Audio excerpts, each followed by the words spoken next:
Hello, everyone, and welcome to another episode of By the Numbers. I'm your host, Richard Lewis. Joining me, as he always does, is Duncan Thorin Shields, the esports historian, and, of course, our producer, Sam Davis, lurks in the background like a bad dream. This is a special episode of By the Numbers because it is Rostermania 2. It's happening. Me and Duncan were just talking off camera about how the Counter-Strike scene seems to be going the same way as the Dota scene, because every time there's a big tournament, a major, there seems to be this huge sort of seismic shift. Players shuffling all over the place, transfers, everyone trying to improve their position. And of course, It's great because it gives leeches like me and Duncan easy content. Okay. Oh, I see the angle you went there. Right. So it's like the Dota scene because there's a roster shuffle after the big world champion. I thought you meant because, player egos are so out of fucking whack. They're all paid a small fortune that no one could ever possibly justify. Bankrupted orgs they're part of. Massive cunts, all the fans to all the organizers, ESL getting dicked out all day, every day. Never getting any more majors. Shit, you just meant because of the rosters. Right, yes, Richard. Yes, in that one sense, it is like the Dota scene. I'm glad you agree. By the way, how are you feeling? Because I think it's worth pointing out that last episode you were dying on your ass, weren't you? I was, yeah.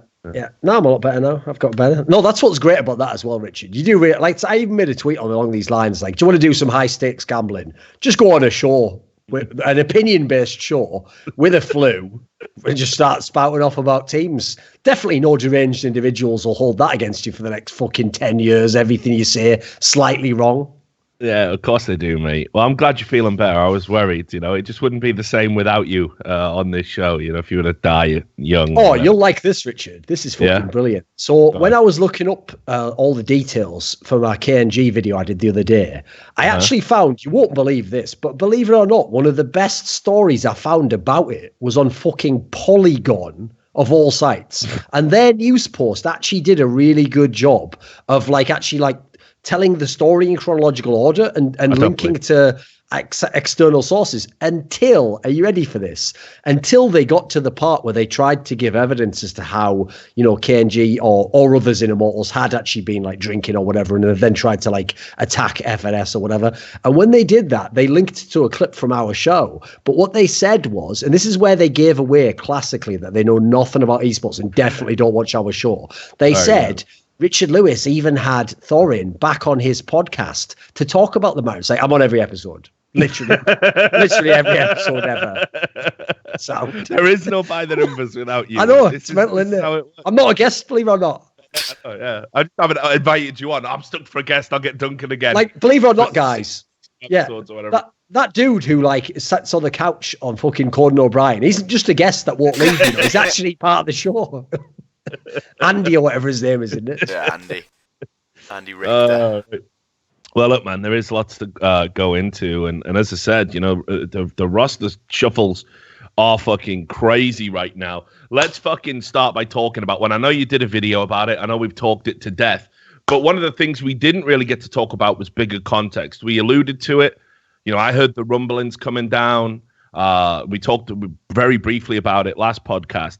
So obviously 100 Thieves, they've just said, after all of this fucking palaver, all of this bullshit with KNG and friends, we're just going to not have a CS team. We're just going to get rid of it. Now, I'd heard that might be the case because what you have to remember is that Nadeshot, he's new to this organizational ownership thing. And because he's a big personality and he's got venture capital, he's got money to burn, he's been welcomed into the fold by all the people who, they what they wanted, the NA cartel of team owners, and they bring you in and then they want to see what you're about, right? And are you in line with their thinking on things, or do you want to go your own way? If you want to go your own way, you'll be treated like Rick Fox was. If you want to be, if you want to fall in line, you'll be treated like Noah Winston was. That is the way of things in North America.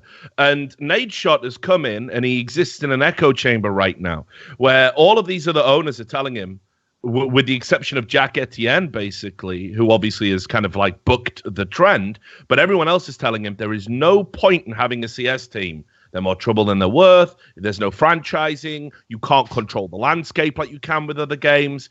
There's no guaranteed returns. So it's not worth doing it. It's too volatile. It's a money sink. And lo and behold, he took the biggest gamble. It's a gamble that could have paid off. Yeah, for sure.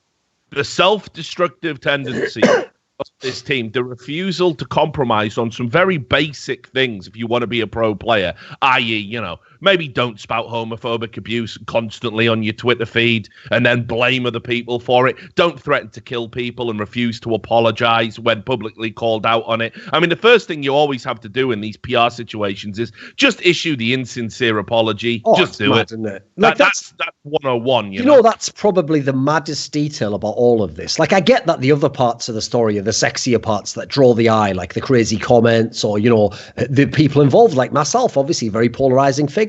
But the part that really does blow my mind is the amount of people who still don't realize, even after the stupid shit this guy did, it could have all been saved if he just did. By the way, if he even just didn't do it himself, just get someone else competent in your life to sit down, write a fake Facebook post. Like, remember Cold Zeras when he said, "Shut up, insert name of a straight fire word I used to love 20 years ago but can't say now, kid," when he said that to him.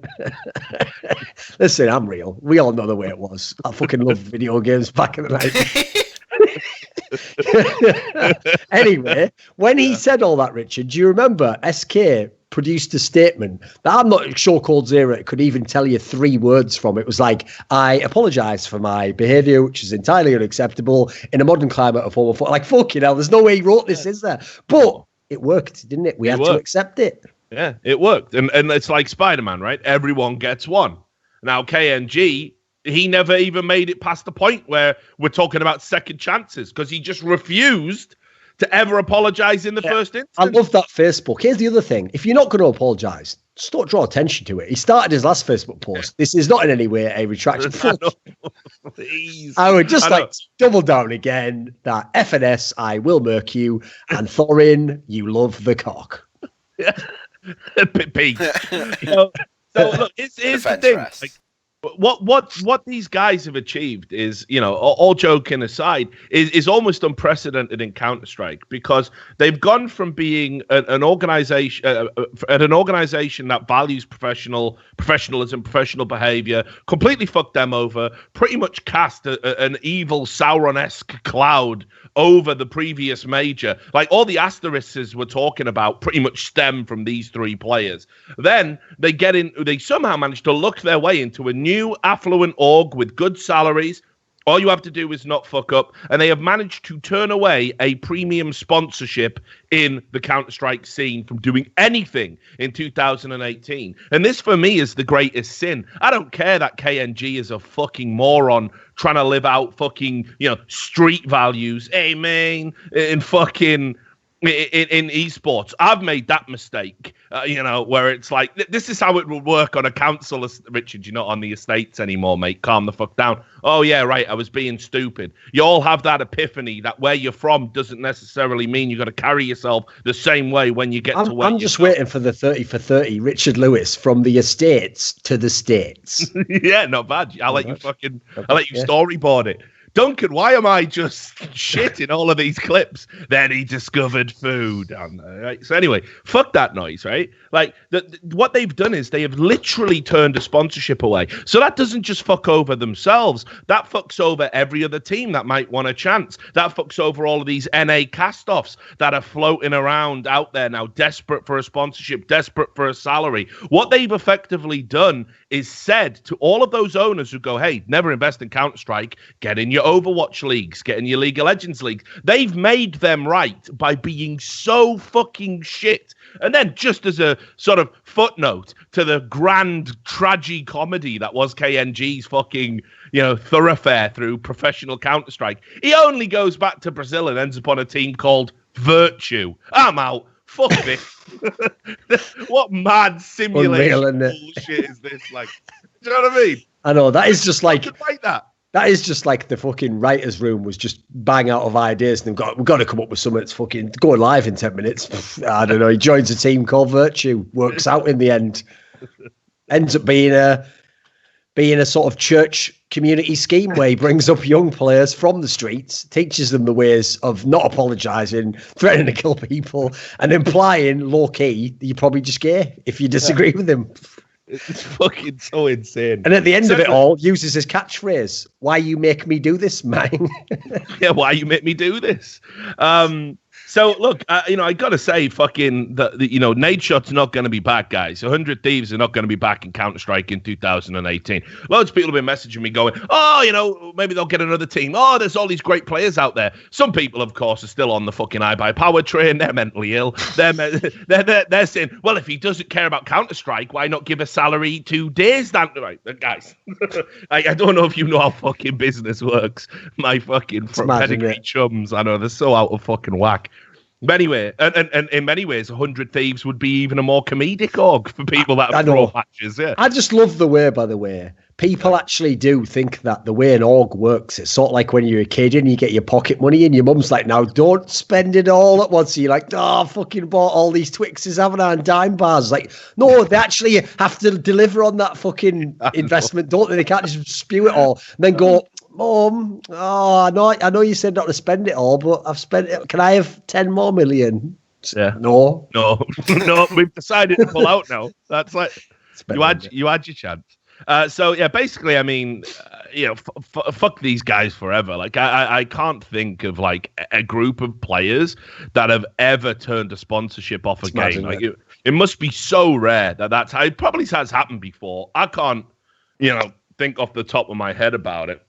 But it's probably happened in some of the esports. I mean, I'd probably say the only comparable ones, like some of the Brood War teams that just exited the scene because all the fucking match fixing shit. Yeah, that's probably no. Here's the mad thing, Richard. I kind of referred to this a little bit last week, but the mad thing about KNG is he was actually like my control group for how to deal with Brazilian pros, because with all those other Brazilian pros, anytime they fucked up in a way that a normal pro would, I would come at them the way I would a normal pro. I would banter about them, or I would aggressively say something to them like, you have fucked up in this way. And I noticed because of the cultural difference, it always went really badly for everyone, actually. It went badly for me, it went badly for them, it went badly for the fans. So what I thought naively, Rich, was, you know what, like, maybe this will be a moment of personal growth. What I'll do is I'll give this KNG guy the benefit of the doubt. In fact, you know what, I'll even play devil's advocate and I'll argue on his behalf. I'll sort of advocate for him. What we'll try and do is give this person who,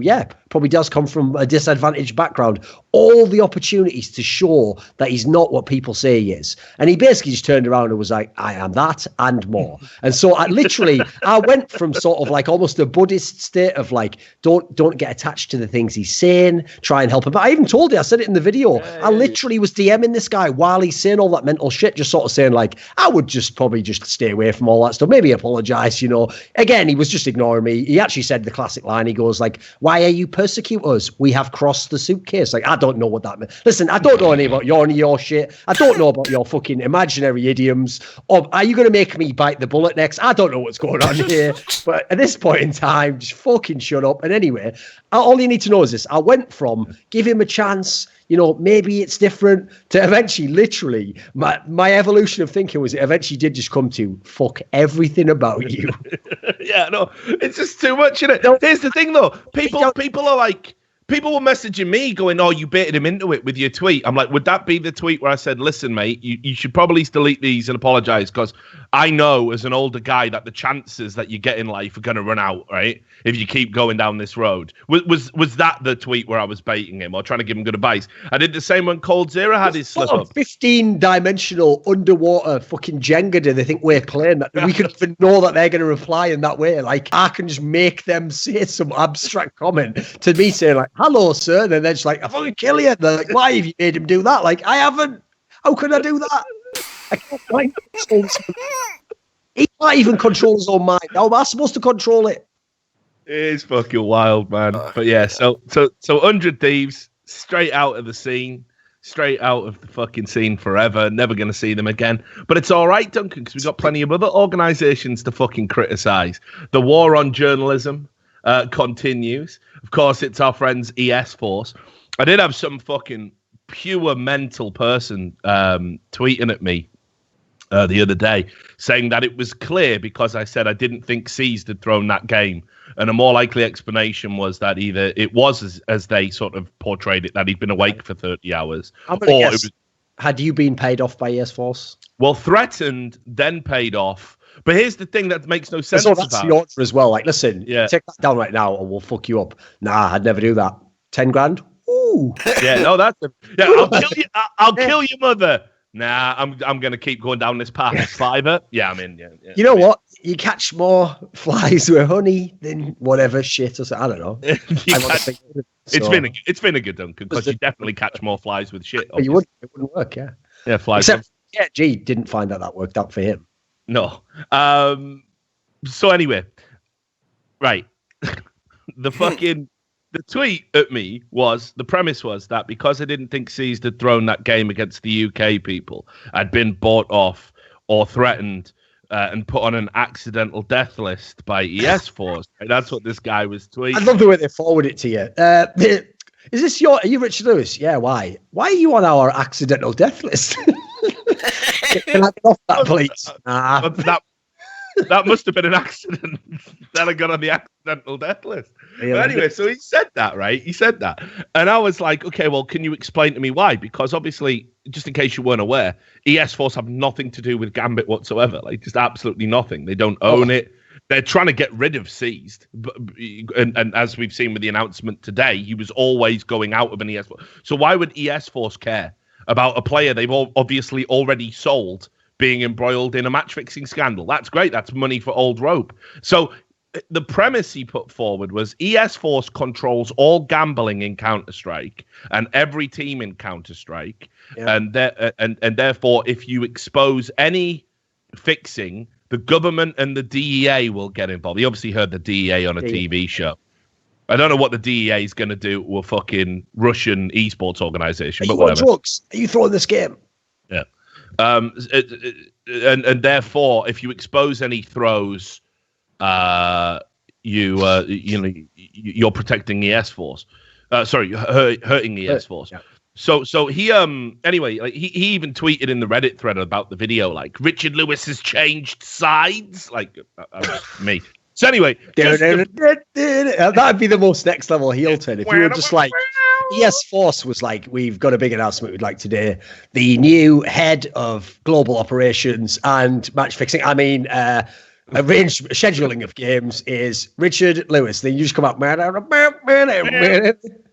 get some fucking white and black going on around here. But yeah, it's complete nonsense, right? Like, I just love the idea that's a throw as well. Like, let me just throw in the most blatant fashion you could ever. Let me essentially make it look like I have to be the shittest player ever, but simultaneously I'm claiming to be trying. It's like, why would he do that though? Why not just be slightly bad and lose the game anyway? Yeah, it's just insane. So anyway, we're now going to wreck ES Force for a bit. So obviously, I have reneged on my deal and bribe, and I'm back on the not so accidental death list. So I want to talk about the Taz situation. Yes. Now, our boy DK, this actually was reported while we were at the major. This is how long ago this was.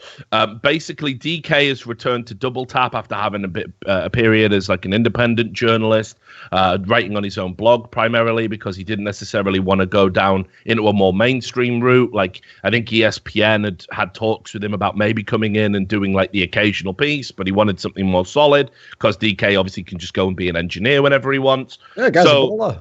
Yeah, guy's a fucking legend. But anyway, he made this report about Taz basically being replaced on Virtus Pro. Now, it lined up quite nicely with our last episode of the podcast because we talked about Virtus Pro and how, look, they've had this core for so long now that it's inevitable something's got to change. And you've got to, and this is the crazy thing. I will say this. I don't think necessarily like Taz was the clear option to drop because everybody on that team has played like utter shit for so long. I mean, even like Snacks, Bialy, the players you would look to be carrying the torch have played so well below the standards we know they can that the idea that Taz was like a clear option is perplexing to me. What I will say is this: Taz is the oldest, so I suppose if you go on the premise that, well, what are the chances he's going to peak again and have a rise in his skill level somewhere down the road, I suppose it makes sense from that. But I don't think Taz was like a clear underperformer. If you looked at the stats from the major, for example, 4 of that team were in the bottom 5 rated players at the major. That's how fucking awful they all were. So it was clear to us on the podcast that something had to change. So just before we get into wrecking the S-Force and the terrible way they handled things, let's just talk about the change ostensibly. So we've got Taz being benched, you will notice, because ain't no getting out of that fucking contract. And Mishu brought in, which of course was all denied at the time, which we'll get to in a second. But on paper, what do you think of this change initially? Well, yes. First of all, by the way, what I actually like about this press release is it's one of those ones where if you just understand how to translate the language, it tells you everything you need to know, but just not in the most transparent words. So as soon as they say benched, well, think about it logically, guys. Why would they say kicked? Oh, we've released someone from their huge contract. Please go and play for a competitor team for no money. Why would you do that? So you don't kick anyone in the modern day. You bench them all. Remember, Kiyashima was benched for fucking a year? Or something mental. Yeah. Still, I mean, yeah, you still have to pay him salary, but you also own that contract. So that was pretty obvious. Secondly, they put that weird thing in there that he is open to negotiate with other teams. That negotiate to get this motherfucking contract bought out, which means basically Taz is not coming back, boys. And then when they said Mishu, apparently it's Mihu, so I'll try and remember that. Yeah, apparently Mihu. They say he's only coming in for these 2 tournaments and then there will be news about the team. That's got fucking trial written all over it. But again, you don't necessarily you haven't bought the player yet, so you don't necessarily want to go in on that. I actually get that one. You've just had this 5-man lineup have such bad results. You don't want to gamble on someone you haven't yet figured out if he's going to make it. My basic take on it is this: I agree. I think you could have gone in many different ways on who to kick. I even actually think when all's said and done, you might even need to kick 2 players. I think it's a systemic problem. Yeah, they've got a fucking culture problem in that team. And I actually also think that I think part of what propped it up, there's 2 factors. One, I studied this in my video. They got invited to almost every single event last year, Richard, except 2, which were 2 IEMs, which if I had to guess, knowing about IEM, they probably just turned those down. Otherwise, they might have literally gotten invited to all 13 big lands that they wanted to go to. So it didn't matter that they were going out in nearly every single group stage. They're getting invited again. So it's looking they're still relevant in no way. Basically every good result was the fucking exception that proved the rule that they are not a good team in Counter-Strike. So they were propped up by that, which made people think they were fine. Then secondly, people still buy this angle that here's the key thing. I actually will give credit to Virtus.pro. At least they don't say we're friends. You know what they always say? We're family. Now, I don't know if any of you have ever had a family or if you all exist in a fucking 1960s Leave It to Beaver imaginary world. But in a family, you can have some proper cunts in your family. You can have some people who you get quite annoyed with, who you only want to see at the holidays. They start to fucking wear on you when you let them stay at your house for more than 3 days. And you start to realise why you moved away from them. In that's actually quite a good, apt analogy. You try and make it work because they are your family. But at the end of the day, doesn't mean you like them all. And actually, the tensions in this team have always existed. By the way, understand that, guys, always. It's not that, it's only now when things went bad in results. They've had times when they were a really good team, but there was people who had beef or people who just friction for whatever reason. Or why do you think they've changed in-game leaders so many times and changed roles? That's not because they're geniuses and sat down and went, you know what? The way we could avoid a roster move is changing role. No, what happens is that's when someone's upset. I'm sick of being if we've now had a slump. Well, guess what? I'm sick of being the guy who's the one who's sacrificing everything and you're getting the starting role. I want the starting role. And you know what? I want to be the in-game leader for a while. You've done it for a while. It was shit. I didn't like it. I'm going to do. That's the reason why they've swapped everything around that way. So it all actually makes perfect sense to me. So I agree something had to change. At this point in time, do anything. Just start with something, experiment. In terms of picking up Mihu, I was actually watching a bunch of his POVs to make the video. I actually think when I watched more of his games, just his play alone, he actually was better than I remember from just watching him in matches where he's just one of many players. I always thought he was going to be one of the guys to step up. I'll add this interjection as well. I'm incredibly disappointed that now that we agree he's called Mihu, we didn't work out an Abbott and Costello style routine about who's replacing who on the team. Yeah. I'm disappointed about that. But yeah, you're right. Look, I mean, this is the other issue, the other side to why the family unit works. Because you can't bring new people into the family. Virtus.pro was basically an Amish community, just secluded away from everybody else. And the only way in is through fucking marriage or birth. You're already, a relative. There wasn't any Polish players outside they could bring in that would fit with the culture. that would be of the level they needed. And this has been the state of Polish CS for the longest time, that to get the experience required to improve, you would have to be on Virtus Pro. Catch-22, classic. Yeah, but you're not good enough to be on Virtus Pro, so you don't get invited to be on Virtus Pro, so you don't get the experience. And meanwhile, teams like AGO and Kingwin and all these guys have kind of languished below them. So I agree. I think on the surface, it was going to have to be Mihu. I mean, like, everybody talked about maybe Hyper could have done it because he had that, little spike in form, but then it can't be him. I just feel that this is still going to be very much a work in progress. And if they think this is a pick up and drop and it's going to be an instant improvement immediately, I think people are going to be in for a very fucking bad time if you're a Virtus Pro fan. If you think that Mihu's just going to slot in to this team and perform, and this team's going to perform, I think you're going to be disappointed, honestly. Well, I mean, logically, why would some of the others just instantly tomorrow be so much better? I mean, as we said, they've basically tried everything. Like, I'll give them credit in that sense. I guess in a weird way, they didn't make the move until they had literally tried everything. Now, personally, I wouldn't recommend that overall. Like, I actually think there's two factors here that I kind of fucked up, which is, first of all, like I said, you literally are the only team I've ever seen in professional esports get totally propped up by invites because you're so popular and you have, you have such a history of coming out of slumps. So I don't necessarily blame the organizers. There's a couple of reasons as to why you'd keep inviting them. But they spent an entire year literally propped up by invites. And then secondly, in keeping that lineup together, not only did you sabotage yourself, as Richard kind of alluded to, you sort of fucked the Polish scene. Like if any of you, if one or two of their veterans had gone to one of these teams like Agor, like Kingwin, like Pride, but like a year ago, these guys might be like on the brink now. We might have found the next Snacks. Because remember, I actually saw Snacks and Bialy before they joined this team. They weren't fucking Nico and Simple, like gods in some sick shit team going off all the time. They had some talent, but it was, it was streaky. And that's one of the things I always gave Taz a lot of credit for, is that he often would say, yes, I'm not a star player in CSGO, but I know how to set up the other players to be star players. And I have to say it, when I look at his career, Pasha early on in CSGO, Snacks and Bialy after that, I think he's got a point. I think he did do a good job of doing that. So what I kind of wish is if him or Neo at some point, hopefully now maybe, could have gone down to those other teams, not just give up because you've been kicked, and go, right, let's see if I can do something else here. It's going to be on a lower level, yeah, but I think you do a fantastic job for the community. You're already a legend, so be a legend in another way.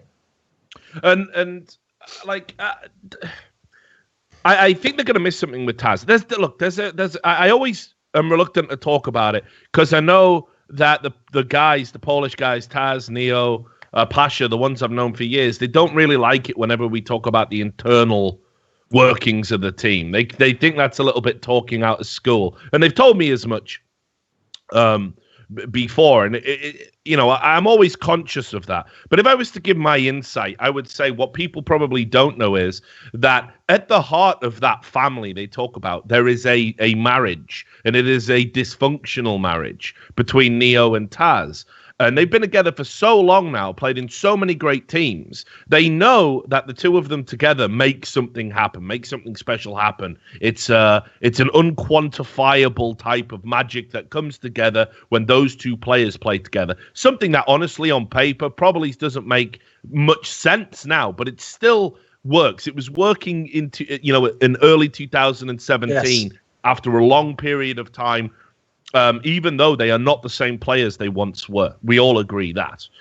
So why is this? And why is it dysfunctional? There are two sort of contrasting ethoses. Like, for example, you'll see it in their personalities. Neo is very humble, very quiet, doesn't like the limelight. I've told this anecdote before. One time I introduced him to a friend and said, this is like the greatest Counter-Strike player of all time. And he immediately chastised me and said, don't say that. Like, he didn't like it at all. He really does not like that type of accolade. Meanwhile, Taz does like the attention, does like to be the spokesperson for the team, does like to hype up his team and talk up their chances and say how good they are and say how great they are. Equally, in their styles of play, Taz has always known that as a player, he is like the water carrier of the team. He has a very few maps with a very limited set of roles that he can do well. But Neo is Neo. Neo's always been able to do anything, adapt, reinvent himself as an AWPer if he needs to, rifle here, rifle there, change positions, in-game lead if he wants to.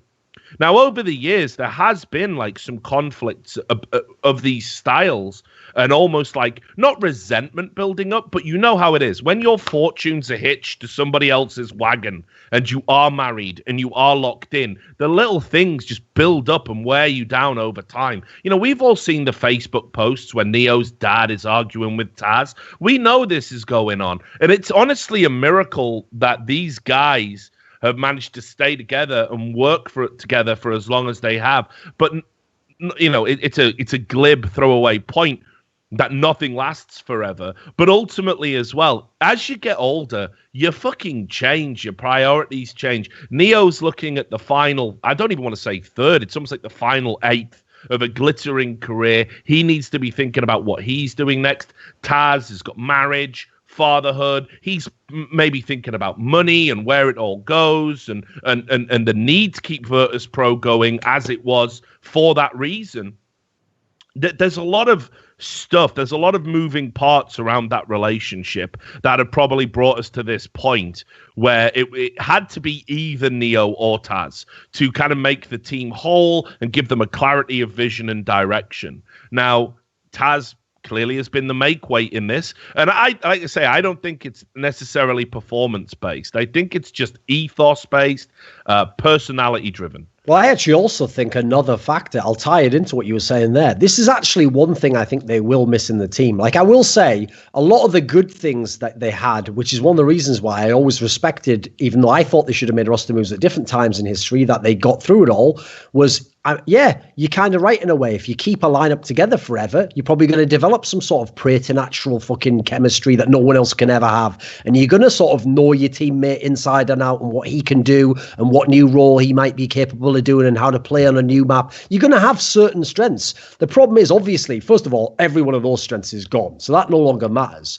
But one thing I always thought was a factor that I actually think people like Neo in that team don't appreciate about Taz is that, yes, Taz is the loudmouth. He is the one who's going to say all the shit. He's going to talk trash publicly when some of you don't want to. Like, guess what? People like Neo don't want you to go out and say, we're going to smash this team who are the young bucks, you know, and, you know, they must fear us and stuff. They're sort of like, why the fuck are you doing that? You know, let's just play the game. Why we might lose this game, you know, like, be great if we win. You know, that's not his personality. But as I've always found in any sort of like group dynamic like that, what happens eventually is when you kick out the guy who seems to be the troublemaker, the one who's got the loudmouth, who has all the big opinions, what you tend to find out is he was also actually playing that role.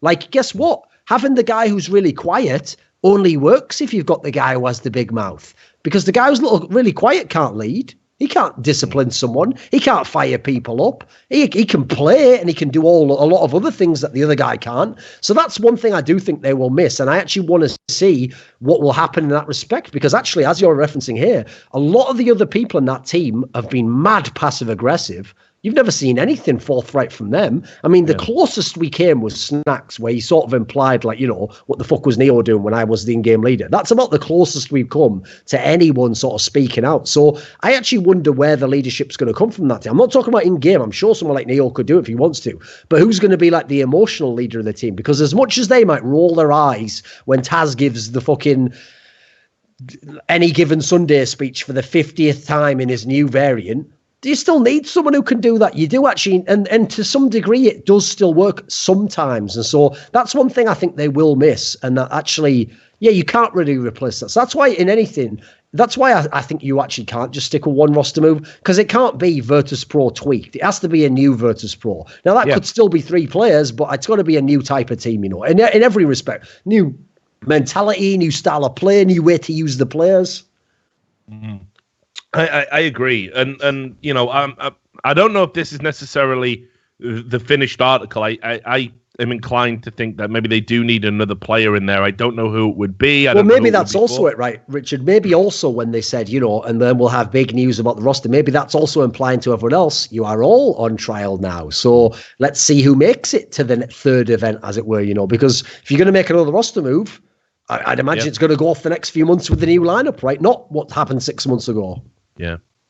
So look, let's just talk a little bit about, the reaction to this, because I fucking despise it when organizations do this, right? You have got journalists who are out there trying to make a crust, and they're trying to bring you inside information, which we all know you love, right? They're trying to generate some excitement around the game, around the scene, by giving you information about players, potential roster swaps, and equally as well, it's not like DK just does that. DK also exposes a lot of, when organizations don't pay players, right? And I'm sure we'd all agree that that it's essential players get paid in our space, and that organizations that fuck over players get called out and exposed. I think we would all agree with that. Dedicated a large portion of my life to doing it, so I feel strongly about it. Now, DK, as I said, published this story on the 25th of January while the major was undergoing. I remember we were in the green room talking about it, and I knew it was mustard because it's DK. You're very rarely wrong. And keep in mind, by the way, in esports, you're also fucking stupid and don't understand backpage journalism that you honestly believe that if you do not have a record of 100% on your stories, you're a bad journalist. And if you believe that, you're a fucking moron. It's like this, Richard. I'll tell you that for free. Here's how you know that the people who make those claims don't even really believe it. It's the same thing I've always said to any critic whenever I got a load of predictions wrong. I always said this: who's the analyst out there who's getting 80%? I mean, remember, I always tell people this. I'm the only person who's like a full-time analyst. I'm not full, like a decorated analyst, as far as I know, in all of CSGO, who wasn't a former player. I have never played a single pro game in my life. So guess what? I should have the worst prediction rate. I should know the least about the game. And I do not emphasize that as my strength. But put it this way, you know how many fucking competitions for predictions Yanko's lost? I think every single one. I don't think he's ever won one. Now, by the way, as fuck all do with his analysis skills, the guy's straight fire. Not only that, you have a look at those analysis contests, because I think they're fun to do. It's a fun thing. They're nearly always won by someone who went with like the wacky picks, because then they get all the upsets right, don't they? Like, it's actually mad. What if there was someone, if I was really that bad at doing predictions, you wouldn't say what my rate was and just say, oh, he got 0 to 7. What you'd do is you'd go, look, he got 0 to 7, and every time he did, Moses got 75%, Yanko got 90%, and look how bad he is in contrast. Likewise with DK. Okay, go show me who has a better prediction rate than him in terms of these stories and a better win rate. Show me the journalist that you like who has 100%. They don't exist. Obviously, yeah, they don't. I had that, right, and my rate was really good because I used to fucking, the stress of hitting publish on a story because you know what's coming. Let me tell you about the fucking sewer that is esports when it comes to journalism. The treatment you get from the community you serve and the people that work in the community, and how the people that mistreat you get a pass every time.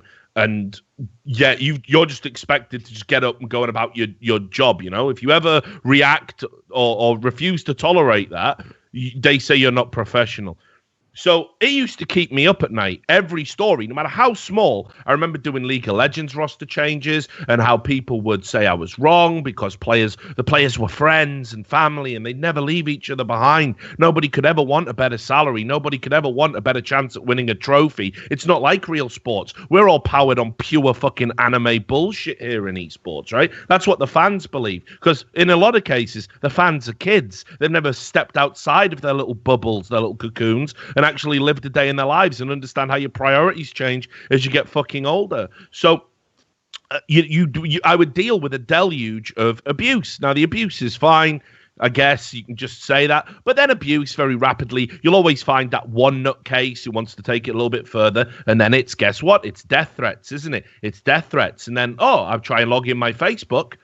Weird. 50 people have tried to log in from Russian IPs. That's odd. Or people trying to hack my emails, which has happened to me once. It would very rapidly spiral out of control. And that would happen every time, regardless of whether or not I was right or wrong. It didn't matter at the end if I was right all along. Those same pieces of shit that did that would be there for the next story. And they do it again. And they'd say, and then the other thing they do is that one one time you're wrong, which, by the way, go look at a back page in a sports newspaper and see the speculation and, this player's having talks with this because the physiotherapist told me, and he's a source and I could definitely believe him. And the player never was anywhere near that club, was never going to that club, and in fact had already signed a deal to join another club. And the world keeps turning. Nobody harasses those journalists. Nobody says that the back pages are completely worthless. Yeah, I would probably say the best sports journalists have a 60%, 65% batting average. They get stories wrong all the time, or things change at the last minute and an initial report suddenly becomes wrong. Why do you think the back pages of the back pages of newspapers, the sports reporting, why do you think they always trumpet their fucking wins? They always say, and as reported here first, because it doesn't always happen. It doesn't always happen. So it blows my mind the amount of fucking bullshit that journalists have to go through in this scene. And as I said, what makes it worse is journalists do not have fan bases. Me and Duncan are anomalies in this respect, and we've got those fan bases not necessarily predicated on our journalism. Probably it's more on our personalities, our on-camera work. We in many ways, I could make a very solid argument to say that being sort of a little e-celeb is actually detrimental to your journalism. Certainly, yeah. Yeah. So we are the exceptions, not the rule. But players and managers and organizations, they have fan bases they can weaponize against reporters that have 200 followers. And they do it every fucking time. Team Liquid, notorious for doing it, right? I can give you a list of organizations that have done this to people down the years. Guys like Reginald, for example, have done it quite famously to you. I know you're all coup de la now, but he even admitted on a recent interview with you that the blacklist he put in was him being stupid and unreasonable. Now, you find me a TSM fan that even shares Reginald's opinion, and they won't. They'll tell you, Duncan was evil, and Duncan was racist, and Duncan's alt-right, and Reginald tried to kill him, and that was good because it's all gibberish, right? It's all nonsense that they just perpetuate out there. This is why it's dangerous when an organization attacks a journalist like this. Now, I'm not talking about the journalists that write lies and fabrications and hit pieces. I'm not talking about your Kotakus who come into esports not understanding anything about it and just want to tear it down so they can reposition themselves. 100% fuck those guys. But you don't attack those guys. You don't even make Reddit threads about those guys. You don't make requests for those guys to have their content banned from Reddit. What you guys do is you laugh at them and ignore them. Right? What you do to your endemic journalists is you brutalize them, and then you go, hey, why is no one getting into esports journalism anymore? Because it is fucking shit. It's a shit way to live. And by the way, speaking of which, at the same time, I'd love the same fans to be like, where are all the women journalists winning the award? Who the fuck would want to be involved in this community? You have to be a bit mentally ill. We've even admitted that many times over. It literally is. Like, I hit a point where it was just like, I'm not going anywhere now. Not because it's what's good for me. Not because it's what's good for me for my health. Just to be fucking stubborn. It's just sheer stubbornness. You're right. It's mentally irrational to want to keep doing it to yourself. So you have to be a very special type of person. And seriously, if we did have female journalists, and I know we do, but if we had, they would be unreal, wouldn't it? Well, no, but I mean, if they ever rose to a certain level of prominence where they were breaking stories, because obviously we do have a lot of female journalists in the scene. But I'll tell you, if they ever broke a big story about a popular organization, people wouldn't fucking believe what you get, and it's because of shit like this from this fucking ES force, right? Like these organizations. Now, let's just be clear about Virtus Pro before we even get into this. If you want an example of dirty dog shit cunt management, let's talk about Virtus Pro, because they're already publicly threatening Dota players over doing interviews and telling the truth about what happened in their teams and stuff, like saying, well, I guess we find out how much money you're going to lose. Nothing like implying that there will be financial penalties or indeed worse penalties for simply doing what you're entitled to do, which is tell your story to interested parties. No, that's absolutely fine, I suppose. No doubt they'll say, oh, what we meant was we are going to enforce our non-disparagement clause. Yes, of course you are, ES Force. Of course. You're a reasonable business populated by reasonable people. Absolutely. I believe you. So when this happened to DK, yeah, my blood did boil a little bit. So there was 2 tweets. All right. Let me just get this for you because I've actually got the link here. There were 2 tweets that were brought up in the aftermath of this completely accurate story about Taz being benched. And the first was from Roman Dvoryankin, where he said he first denied that DK had reached out for comment. Now, just to tell you how things work in the world of journalism, there is absolutely right. For this type of story, yes, asking for comment is certainly best practice. It's best practice. It is by no means essential that you have to wait for that comment. You have to give what is a reasonable amount of time to reply. Now, what DK did, because he had to tweet this out, and he shouldn't have to make shit like this public, he tweeted out saying, I sent you an email to the inbox called info@virtus.pro, where it specifically tells you for any comment, message us here. Now, for me, there is a reasonable expectation that if you do that it will be manned. There will be somebody there to answer and reply, because what would be the fucking purpose otherwise? So he did, and you can see there, it's very clear. Hello, I am contacting you to ask for comment about a report I am publishing regarding the replacement of Taz in the CSGO lineup. Additionally, that Virtus Pro will attempt to purchase Mihu from Kingwin. Thank you. So the immediate reply to that is, this is hypocrisy. It definitely isn't, my friend. I'll happily school you on what the word fucking hypocrisy means. Incidentally, ES Force is rife with examples, which let's sit down and have a fucking vodka sometime and I'll tell you all about it, mate. It took me an hour to see your article, although I don't know you. What is the premise behind this statement here? Yeah, I don't know who you are. Who gives a fuck? You don't need to know my name. You don't need to know my face, right? I am doing my job. Why aren't you doing yours? Then finding me on Twitter is a matter of 2 clicks. Well, how would the premise change? If you don't know who he is, why would that make any fucking difference if he messaged you on Twitter as well? Our bad, we don't reply to unknown requests from gmail.com emails that fast. But if you really would have wanted comments, you would get them. Well, first I would imply he definitely really wanted the comment because he took the time to fucking email you and then wait patiently 4 hours, risking his story getting taken away and scooped by somebody else for every second of those 4 hours. And then on top of that, you say you don't reply to unknown requests from gmail.com emails that fast, in which case I would claim your system is broken, sir. If that is your fucking actual email that you are supposed to use for all general requests that is posted on your website, and you're saying you won't reply to Gmail emails, maybe you need a better system. Oh, by the way, there was a whole bunch of people defended that part and were like, well, it's unprofessional, is it? No. I mean, I was esports journalist of the year. I use a Gmail account. Richard uses a famous email account that isn't fucking at richardlewis.com. You guess what, guys? You don't know anything about this industry. Shut the fuck up. All the people I know, pretty much, except for people in team orgs, use whatever email they've always used. Because think about it. If I'm in a job where I might have to change organization in a year, what, I'm going to have to change my whole email and get the whole new fucking inbox. No, I'm not going to have 7 inboxes, am I? That's not even in reality. Yeah. So the idea that, like, again, as well, like, it needs to be dk@dk.com before you can put, even though he doesn't know who DK is, so that wouldn't help anyway, right? Yeah, exactly, right. And let's just be real as well. You have no intention ever of replying to this type of email if you are an esports organization. If not just to say no comment. Yeah. Right.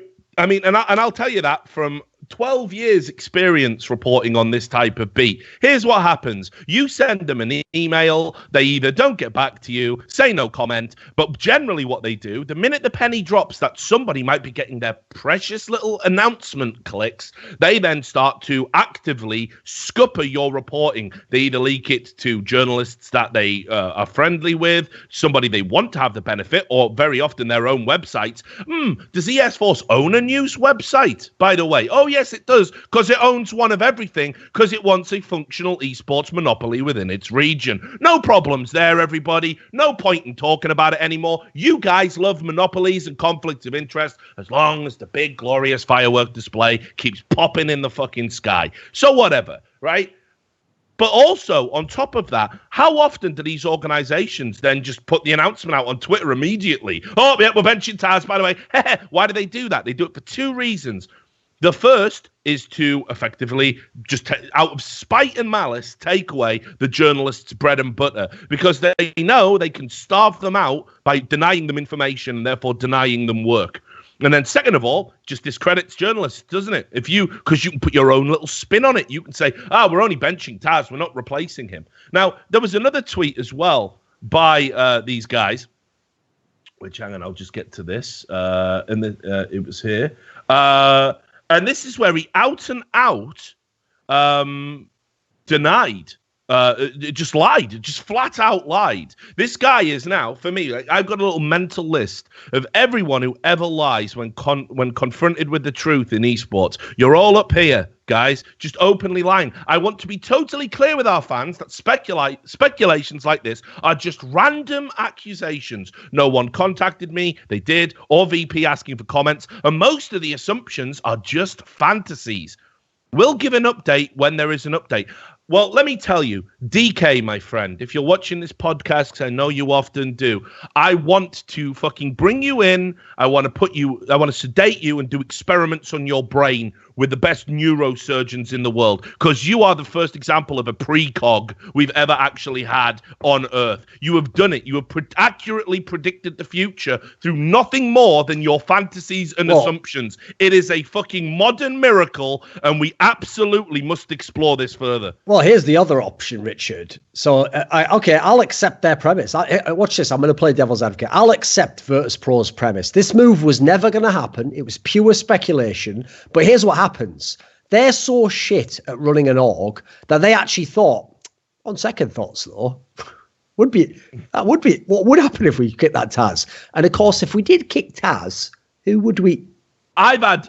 He's only gone and told me what I should bloody do. I swear to you, I've had owners tell me that. I've had owners say that. I'm not joking. I've had owners come up to me and go, when you published that story, you weren't going to do it. But then we realized, actually, it might have been a good idea. So then we started to do it after your report. So your report wasn't accurate. Like, they're trying to gaslight the living shit out of me. Like, I saw the paperwork, you stupid cunt. Someone in your organization sent it to me, you dumb motherfucker. Why are you lying to me like this? And they do it all the fucking time. It's like they just think, well, as long as I keep the lie alive, the truth just doesn't matter to these people. I can't understand it. I can't understand how they do that. Like, come on, Rich. Here's the thing, okay? Jack Etienne. I know his name instantly. In fact, he's so famous in esports. You can say Jack and people know who you're talking about. They don't think you're talking about the fuck who started MySpace or whatever, do they? They know you're talking about Jack Etienne. If you say Reggie, everyone knows who that is. Roman Dvoriankin. You know who the fuck that is, do you? This guy going, I do not know who you are. Fuck me, who? More like fucking you, who? And I'm not talking about some chocolate drink, you little cunt. What are you talking about? Who are you? You could have been involved in esports for 50 years, mate. I don't even know who you are now. It says you're the VP general manager. I don't know what that means. You could be a cardboard cutout somewhere in a fucking shell corporation in a little... Are you a real person? I want proof that this guy is a real human being. And it's just so absurd. So anyway, well done, DK. You accurately predicted the future. Here's the worst part as well. What I hate is that when the lesser organizations, the detritus that just lurks around the bottom of an actual story, they get involved and they start telling lies, right? Because they think, well, fuck it, we're all in on the lies. So Kingwin fucking did it. Kingwin.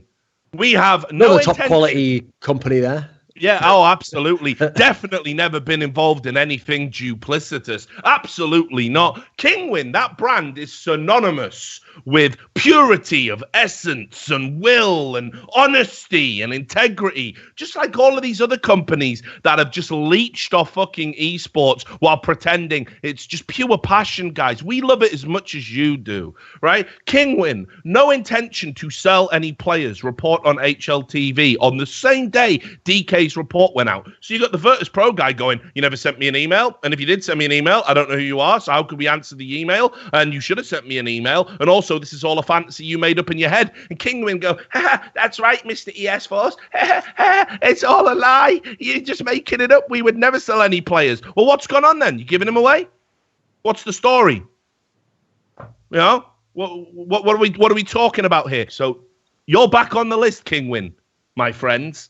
And trust me, one day the Richard Lewis exit from esports is going to be great. Scorched fucking earth, and trust me, companies like that, yeah, they're going to get named. So, it's happening now. Well done, DK. Well done, Virtus Pro. You're all so good. And Kingwin too, giving away their players, obviously, because they've got no intention to sell. How good you all are. Right, let's talk about North. Pick up the pace here. Obviously, we talked about, hey, they need to make some changes on North. And maybe we've got some of DK's fucking stem cells coming into us. Must have been chewing on his fucking umbilical cord that his mother kept, because that's a dark image. We'll timestamp that, right? Because we talked about North needing to make these replacements, and we talked about Cajun B. I don't know why. Break into a fucking DK placental Slim Jim. Fucking right? Quago over here. Open your mind. So we said that one of the things that North would probably have to do if they wanted to make improvements, or at least that this was my premise, was replace Cajun B. And you said, hey, that's not a bad shout. There's a guy out there called Mertz who is in their academy team, and he's certainly looking good and perhaps could deliver a level of consistency that Cajun B wasn't. Well, boom. It actually happened. And listen, I've known Rene a long, long time. People don't seem to realize Cajun B is one of the older players out of this Danish contingent. You know, he's 28 years old. He's been around the block, and certainly he was very poor, in my opinion, at the most recent major. He had the worst rating on North. And for me, it was one of the keys. We talk about it all the time. Inconsistent AWPers will be the death of any team. You cannot afford to have it. You simply can't. If anything, an ideal team these days needs to have a straight fire AWPer and a good hybrid player for the maps that require the double AWP setups to be beneficial. And also to play off spawns and shit like that. So Mertz did come into North.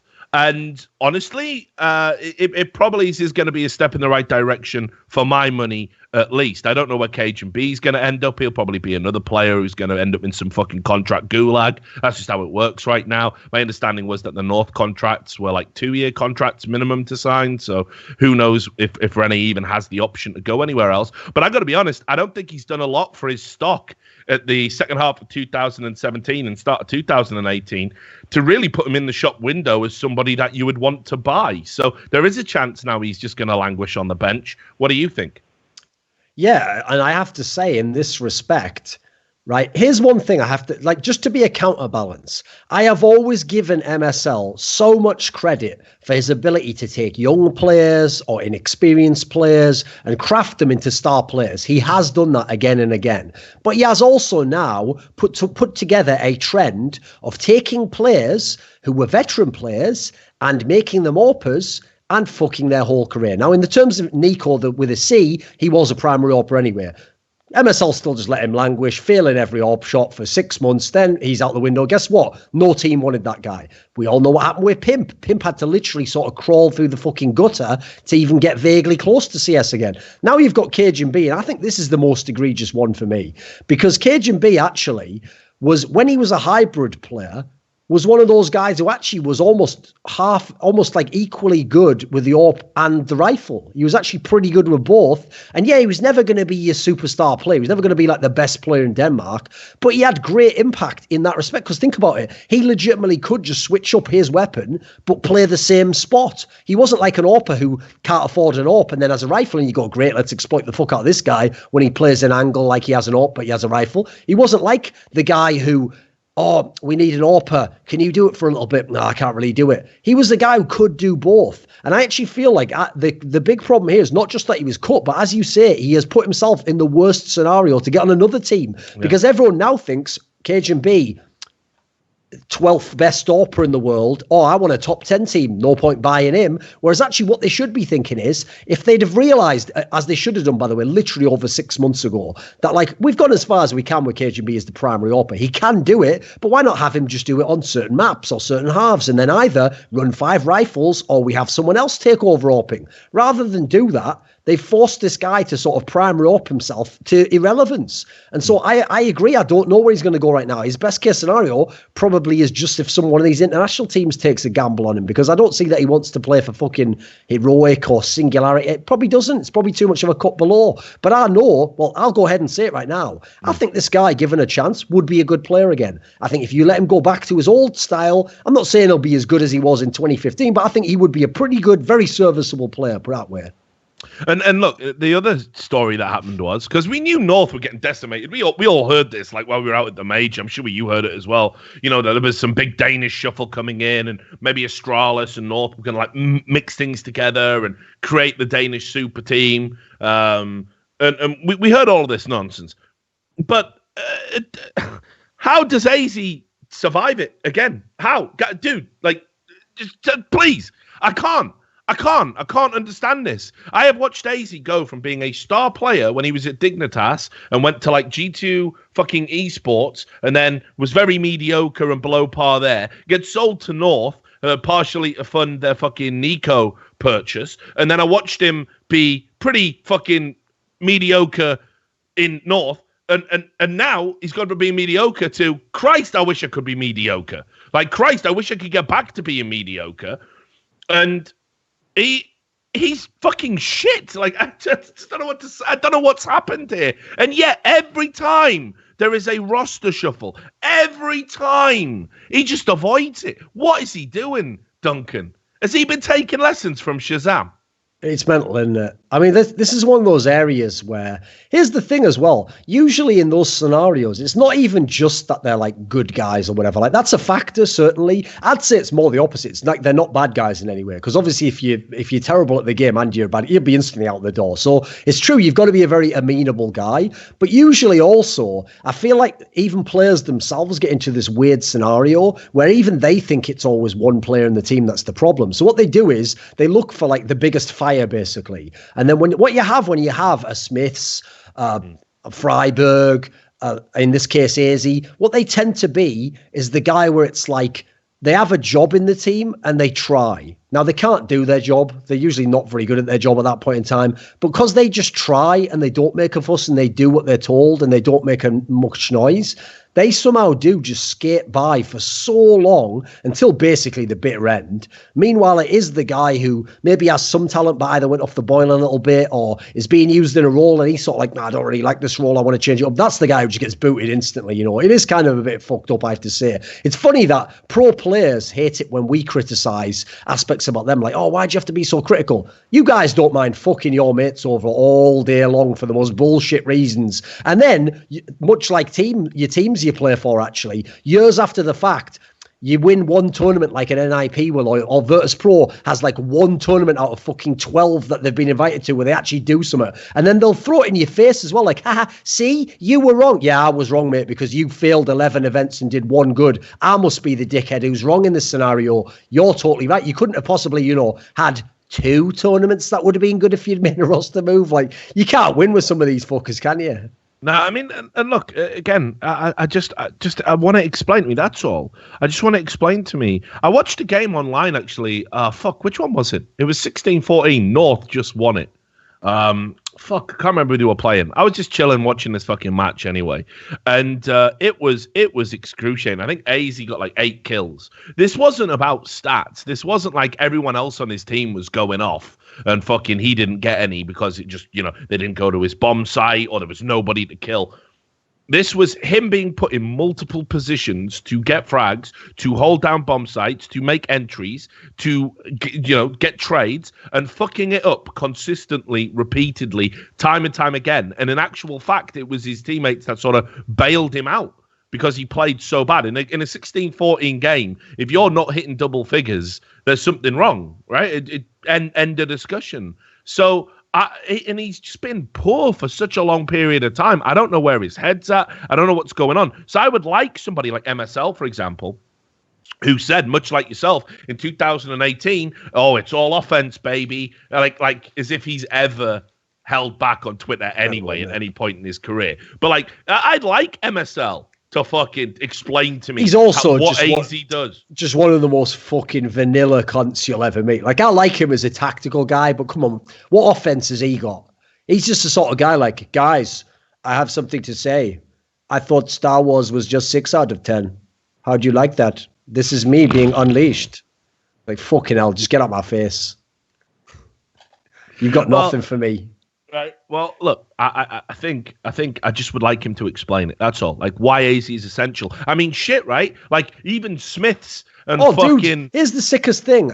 First of all, MSL has good English. Like, I know he has the accent, but he definitely has... All the Danish players are pretty good. He can easily articulate it. Yeah. You know how many videos people throw in my face all the time? You have to understand, almost every analyst in the game thinks very differently about the game, because we all model the game differently, and we all have different things that we prioritize out of the phenomena that make up a good Counter-Strike team.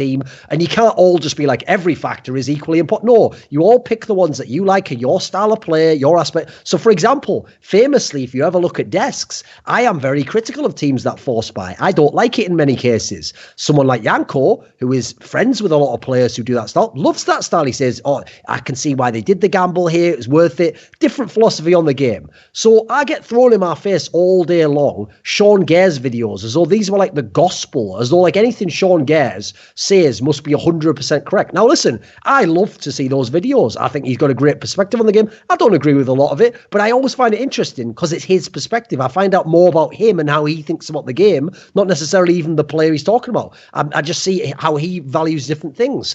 Now, in the same sense, when he makes these videos that go counter to some of my opinions on players or roles or whatever, MSL, if you really had a straight fire reason for AZ, you could just make us look like fools because we don't even know the dynamic of your team. You could tell us, well, look at this spot here where he died. Actually, he's playing a key pressure role here that allows someone on the other side to rotate. You know, if you said all this stuff, it'd be sick. You have none of that, though. All you have is just stuff like he is doing a good job at his role at Sound. That's nothing. You've given me nothing there. It's almost as though you have nothing and you just kind of just put up a fake front of like, oh, there is a reason. I'm not going to tell you though at Sound. Yeah, no, it's too much for me because how many iterations? Like, it's just AZ rides again. That's all it is. It's non-stop, and I don't get it. And then you see situations like this: Config getting benched. You know what? Obviously we're gonna do it. All right, here we go. Shall we get we're into going this? in. We're gonna put ahead. Yeah, do it. Okay. So I actually have a conspiracy theory on this, Rich. Oh, okay. Go on then. So this story happens. Astralis, Kirby's just decided to leave 2 hours before North's press conference, hasn't he? Wow, what a heel turn. Shocking. Can't believe it. He's like, oh, I'm leaving. And they're like, oh, bloody hell, I can't believe he's left out. Fuck, I'm really disappointed. I didn't want him to leave our team. What's that? North has already benched their by far best player, who we would definitely want and is literally fucking Kirby, but an upgrade.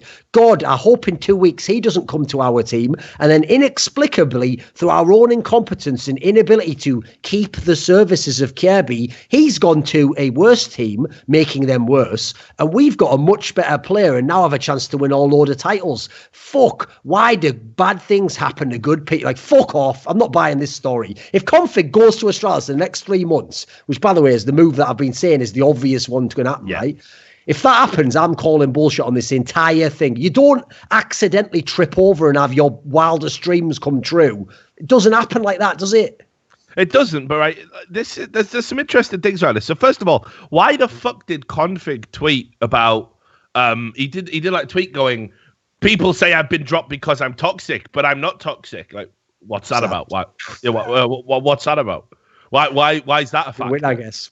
Yeah, right. Like, why is that a thing? Why are you even talking about that for? And then I just want to add, right, like, because we haven't even got to the Kirby situation, but you're bringing it up, so we'll get the Melange going. Obviously, Kirby left Astralis as well. Now, Sam, if you can bring up that Glaive tweet I've got in the document, so I just want to say it. Active, is he? Well, no, but here's the thing. So there's 2 ways you look at this with the Glaive tweet, right? There's 2 ways, only 2. That you can really think about this. Okay, so let's Let's assess it, right? The tweet says, less than 2 hours before the press conference, we found out Kjærby is signed with North. Speechless and more motivated than ever. Good. Motivated and speechless. So here's the thing with Lucas here, right? Because we're getting coffee. Yeah. Here's the thing, though, right? There's two ways to think about this. First, it puts to bed any notion that this is a player-owned organization, surely. Because if it's true and we take it at face value, if you own the org, how the fuck can you not know that not only one of your fellow players, but fellow owners? Yeah, guys, I'm actually leaving to North. No, you're not actually. I'm not letting your contract go. Oh, shit, wait, you own this team. Yeah. So do you, though. Can I go, though? Nah, I'm keeping you here. Right, we must call a board meeting for everyone. We all will have a vote now. Guys, can you all vote for me to leave? Nah, we're voting for you to stay. Yeah. Oh, fuck. I wish I was in one of those normal orgs where shit can just go on and I don't know about it. Yeah. By the way, as well, all you pro players out there who tell me, maybe even do interviews saying I know nothing about the game, don't know anything about. I know all the players that are leaving your teams before you do, motherfucker. Because guess what? You don't tell someone right before you're about to straight fucking punk them like, oh, by the way, you know, in about 5 minutes I'm going to sucker punch you in the back of the head. No, unsurprisingly, you don't, do you? But you tell me so I can get a motherfucking front seat and my popcorn and a full fucking ballpark wiener so I can watch Glaive get his shit pushed in live on TV. Fucking pay-per-view, motherfucker. Don't tell KNG you're eating a fucking ballpark wiener, whatever you do. But look, man. Oh, who is ballpark wiener? Why are you eating them? Are you mad or something? So what you're saying is you're just a homosexual who's just come from making sweet love to your boyfriend. No, Kathy Newman and KNG. Go and do the shop with that curly ringlet hair on KNG right now. So what you're saying is, no, it's good. We'll get back. We're back in the room. Lucas said, like, less than 2 hours for the press conference, we found out Kjærby is gone.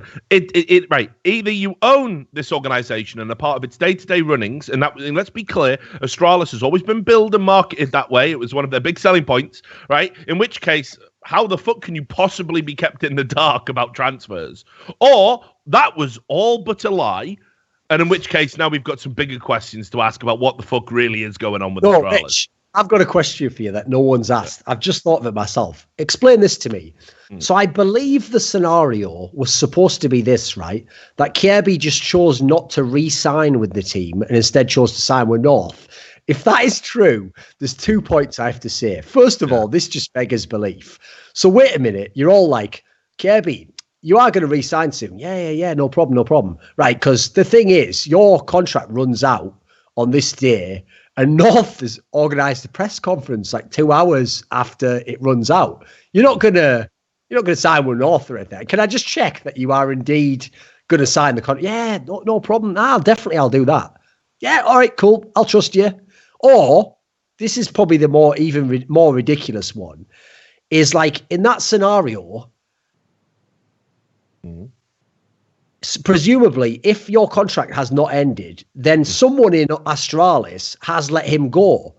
So, First of all, if it was a player-owned org, what's Kjærby doing? That fucking thing from like sixth form where he's coming in like, sign this petition, and he's bent the paper over. And you're like, yeah, of course, sign this. He's like, I am a dickhead, sign Glaive, la, la, la. Like, what? He's either done that classic banter, hasn't he, on his contract to get out of it. He's just broken it. And I'm out, see ya. Or just your own manager's gone like, you know, the guy who owns literally, scientifically provable all the shares in your company, player-owned dog, fuck you. Like literally your fucking Schrodinger shares that may or may not exist, but they are so small, they are not quantifiable. So anyway, in fact, actually, scientists still wonder what's smaller, a quark or the amount of fucking shares that Device has in Astralis. I don't know. Anyway, or this has to be the other option, Rich, or the manager of Astralis has let Kjærby go, has known that he signed the contract, has let him go, hasn't made him sign any sort of a temporary agreement to sign a contract. He hasn't even done the luminosity move. He's done all that, and then he's just gone, should we tell Glaive and all them? Because there is that press conference coming up. Nah, just let them find out. It's better for them to find out this way. So, yeah, I mean, which one, honestly, do you think it is? Because you seem to be leaning to the, like, it's all kayfabe. I got a tweet here from Dupree as well, where he's going, I'm nothing but disappointed. That's the thing. I actually think some of these players might have been in the dark. It's just, here's the thing that I don't get about it is, That's literally the move I've been pushing for like 5 months. So why would it happen voluntarily? I don't know. At the same time, remember, as they benched Config.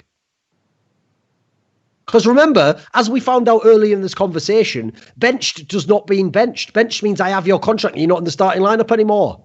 And remember when Heroic benched Valde for attitude issues. By the way, soundest fucking guy ever, no attitude issues whatsoever, and literally did go to North later, unlike some other cunt told us wouldn't happen. Fuck y'all as well. Oh, don't get me started on that guy. I had to bite the bullet and block. What's it called? PH Rasmussen or something? I had to block that cunt. Because he's just full of shit. He's just another one of these shills who just lies for the organisation. Sometimes he doesn't lie, because sometimes he does that stupid thing of thinking, well, I'm mates with them. I have a beer with them after the events. So if any of them were going to secretly leave the org and needed to sign a contract before leaving, they'd definitely tell me. Like, why would they, you stupid idiot? You're the last person they'd tell. Yeah. Your job's just to write the PR. It's unreal. He, like you say, I've seen him put shit out there all the time, and I'm just like, you know what, enough's enough. And plus, as well, he's always cozying up, like when Nomad's having one of his breakdowns, he's there. I'll just talk about people in Danish and hope they don't know, and just like what a fucking rat. Button below that literally translated it. I know. Imagine it. Shout out to Bing. If I think that's Facebook they do, but whatever. At least they do something. So anyway, let's talk about these respective moves in how they're going to improve the teams. You are obviously overjoyed. Do you think Config's going to go to Astralis and they're back in the game, title winners, could be the number one team in 2018? Meanwhile, North, which will now have Mertz and Kjaerbye in there, and having lost Config, I obviously think North are a much more unknown quantity in terms of where they're going to be. So give me your thoughts about what this does for Astralis and what this does for North. I mean, here's the thing. Maybe for Astralis, maybe this just looks too good for me. Maybe Astralis are just going to get like Juggy from Heroic or something. That may indeed be the case. The thing is, I think Astralis has needed a change for a while. They'd run the course on that lineup. Lineups do not last forever. I know Virtus Pro's like, I'm sort of getting the point of that, but lineups do not last forever. Once you've sort of tapped out your best period of time, it's very unlikely you're going to reinvent a lineup without changing a player. Player change is always what spurs things on, and not least because, as we've talked about some past moves, sometimes a player change then means someone else swaps a role because they don't have to do that anymore, and one change ends up being three changes, but without making three player changes. So I think that whatever Astralis do, it's at least a shot in the arm. It could change it. I think they're a smart enough team. We've already seen what Glaive did with all those stand-ins. I think they've got enough in their team where I don't know if they'll be better than the old Astralis, but the current Astralis wasn't as good as the old Astralis. So I feel like there's at least worth a shot. That one, I'm not as sure it'll go mega because you still have to beat SK and FaZe. Those are pretty fucking good teams. But it's at least worth a chance. They haven't got enough pieces. They've got a shot at it. The North one is weird because on one hand, I thought Config was like the best thing to happen to that team. He was so fucking good. He was so good even when they weren't that great as a team sometimes. But I also do think that Kjaerbye actually never looked as good as when he was in Dignitas. When he was like the star player of that not very good Dignitas team, he looked like MSR, I think, used him the best of any of his in-game leaders and really did make him a star, whereas he was more of like that pure entry in Astralis. So I do think there's a possibility they could be better than North. Some of it also definitely rests on Mertz if he's going to be some aggro up. Okay, you're giving MSL a lot more tools, a lot more options here. So sure, that's good because it does seem like he, at least in his own mind, he thought he could only use a lot of these players one way and he was just going to keep doing that. So there's potential for both teams. I kind of agree with, I think, what your sentiment is that, like, even if Kjaerbye ends up being good, it's hard to see how you're just going to be better than the North with Config lineup because like, that just did seem like, that's why I'm saying it's kind of bullshit if he ends up going to Astralis, isn't it? Like, he's obviously the best player. What, you've lost your best player and then they've lost their problem player. Fucking hell. How does this work out, eh? Why have you done that then? Well, the thing is, Config came to us and he asked me to sign this piece of paper saying Glaive's a dickhead, and I signed it. So it's only his bloody contract again. Oh, he's got me again. Oh, bloody hell. Is everyone in Denmark like never seen a fucking young ones or something? I think you've got to also say as well, like in Denmark, especially with like this new influx of VC and all the money that's coming in, Danish esports has always been like incredibly political. It's always been like one hand washes the other, protecting people that have certainly had dubious pasts and done things, You can, what was that guy? Jens Ringdal Christensen, I think was the guy who ran like the experience lands and stuff.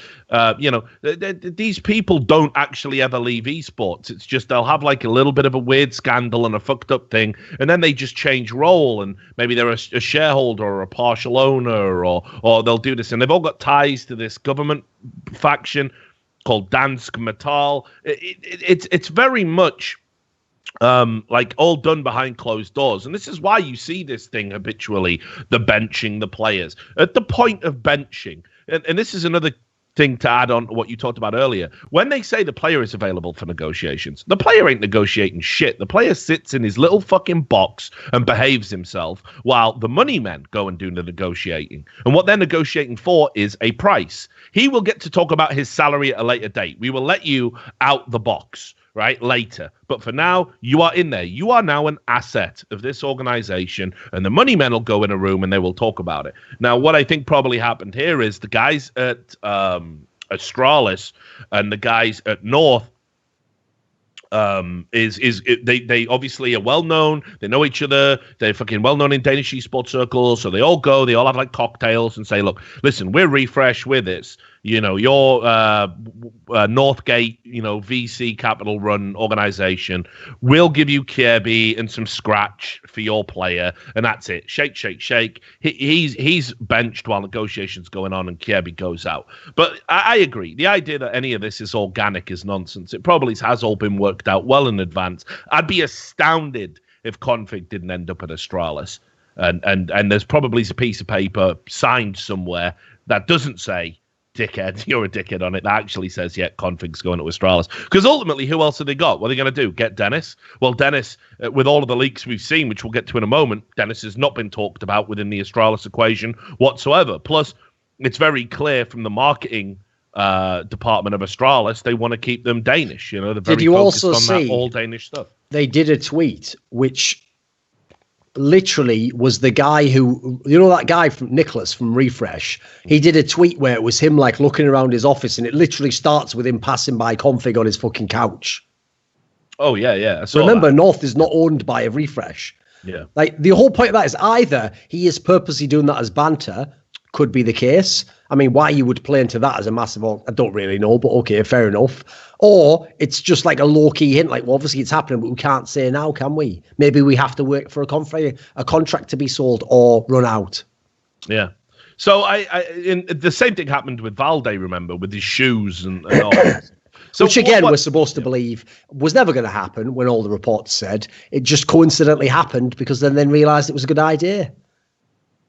So anyway, look, I think we've talked enough about the Danish nonsense that's going on. So let's move on. We brought up Dennis. We leaked on the show a few episodes ago that Dennis was indeed having talks with mousesports, and these reports went out into the public domain. You were wrong about that. I had loads of fans contact me and tell me, why would mousesports make a change? They just made top 8 of the major. You don't know what you're talking about. Yeah, same actually. I did get told that there's no way mousesports would consider upgrading Sticko to Dennis, because I mean, obviously they don't want to win things. They want to be driven by the power of friendship and anime bullshit. That's what organizations and teams want, really. You know, the ideal esports scenario is 5 people who are best mates forever for life and who overcome adversity and somehow win things, even though they're not that good. You know so what I've realized, Mighty Ducks. Yes, what I've realized is actually it makes a lot of sense. Of course, all these fans in esports want to believe that it's all about having friends and friends who stick together, because they're all nerds who don't have friends and they're just on the computer all day, and their friend's some guy in fucking World of Warcraft who they've grinded a fucking lair with or some shit. And I'm not talking about that straight fire princess from the 70s Star Wars movies, a fucking shit thing with kill the Baron or whatever. Like, yeah, he's my mate, him. It's like I was in Vietnam with him. Yeah, fuck you, as he is. The pro player, the odd one will never leave TSM. All right, mate, whatever you say. Yeah. They're all best friends, they are. Yeah. You probably believe the actual fucking characters and friends are real friends, don't you? They're just actors, aren't they? They do. So, you know, you've got this situation here where there was definitely some talks going on with mousesports, but they appear to have fallen through. And we're not quite sure why that might be. Maybe money. clip him saying "fallen through" and then show the SK versus C9 game. Do what you want with it. See what you can do with that. Okay.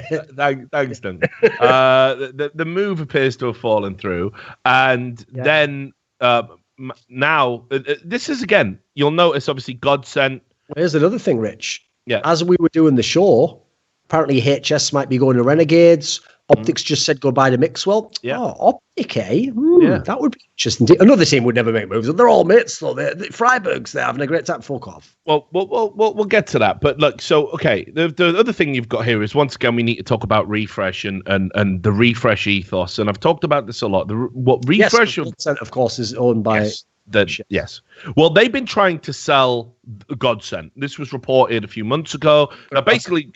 Yeah. I don't even understand what you've built there, really. Another player-owned organization, of course. Wink, wink. But Refresh basically created this brand called Godsent, and they're looking to sell it now. And this is predicated on the fact that ESL and WISA have said you can't own multiple teams. So thank God they've taken a stance in a world where we've criticized ESL and WISA repeatedly for some of the bullshit they've tried to pull, and rightly so, because remember, we don't exist in binary states of good and evil, that at least they actually are taking it seriously enough to try and do something about the conflict of interest inherent within esports. Oh, and by the way, Rich, let's just quickly point this out while you're saying that. What's ECS said about competing in their leagues? Not in. Fucking zilch. What's Valve said about competing in majors with one company owning multiple teams? Nothing. Absolutely nothing.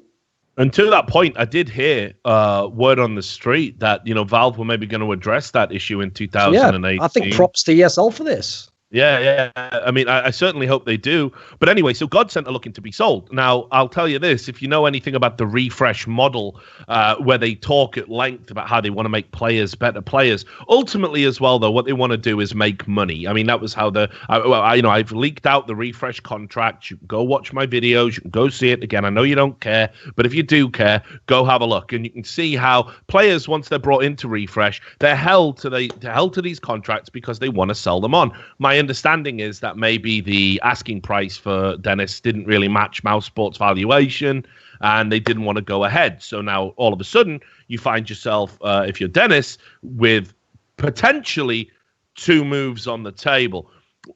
There was a report saying that he was in talks with NIP now, which I think is interesting, and we'll get to that. And then, of course, he has been linked to Optic, who are another big spending organization who will definitely meet the valuation of a player like Dennis, who's obviously going to be an upgrade to their roster. But let's just talk about the NIP rumor that was going around. Dennis himself has been sort of tweeting out, going, a contract soon, and like little pictures and stuff. And when he's been playing like FPL, he's been on stream going, I only want to play with my teammates, and then picking, players that he obviously isn't going to go and play with in the team. My understanding is that... banter.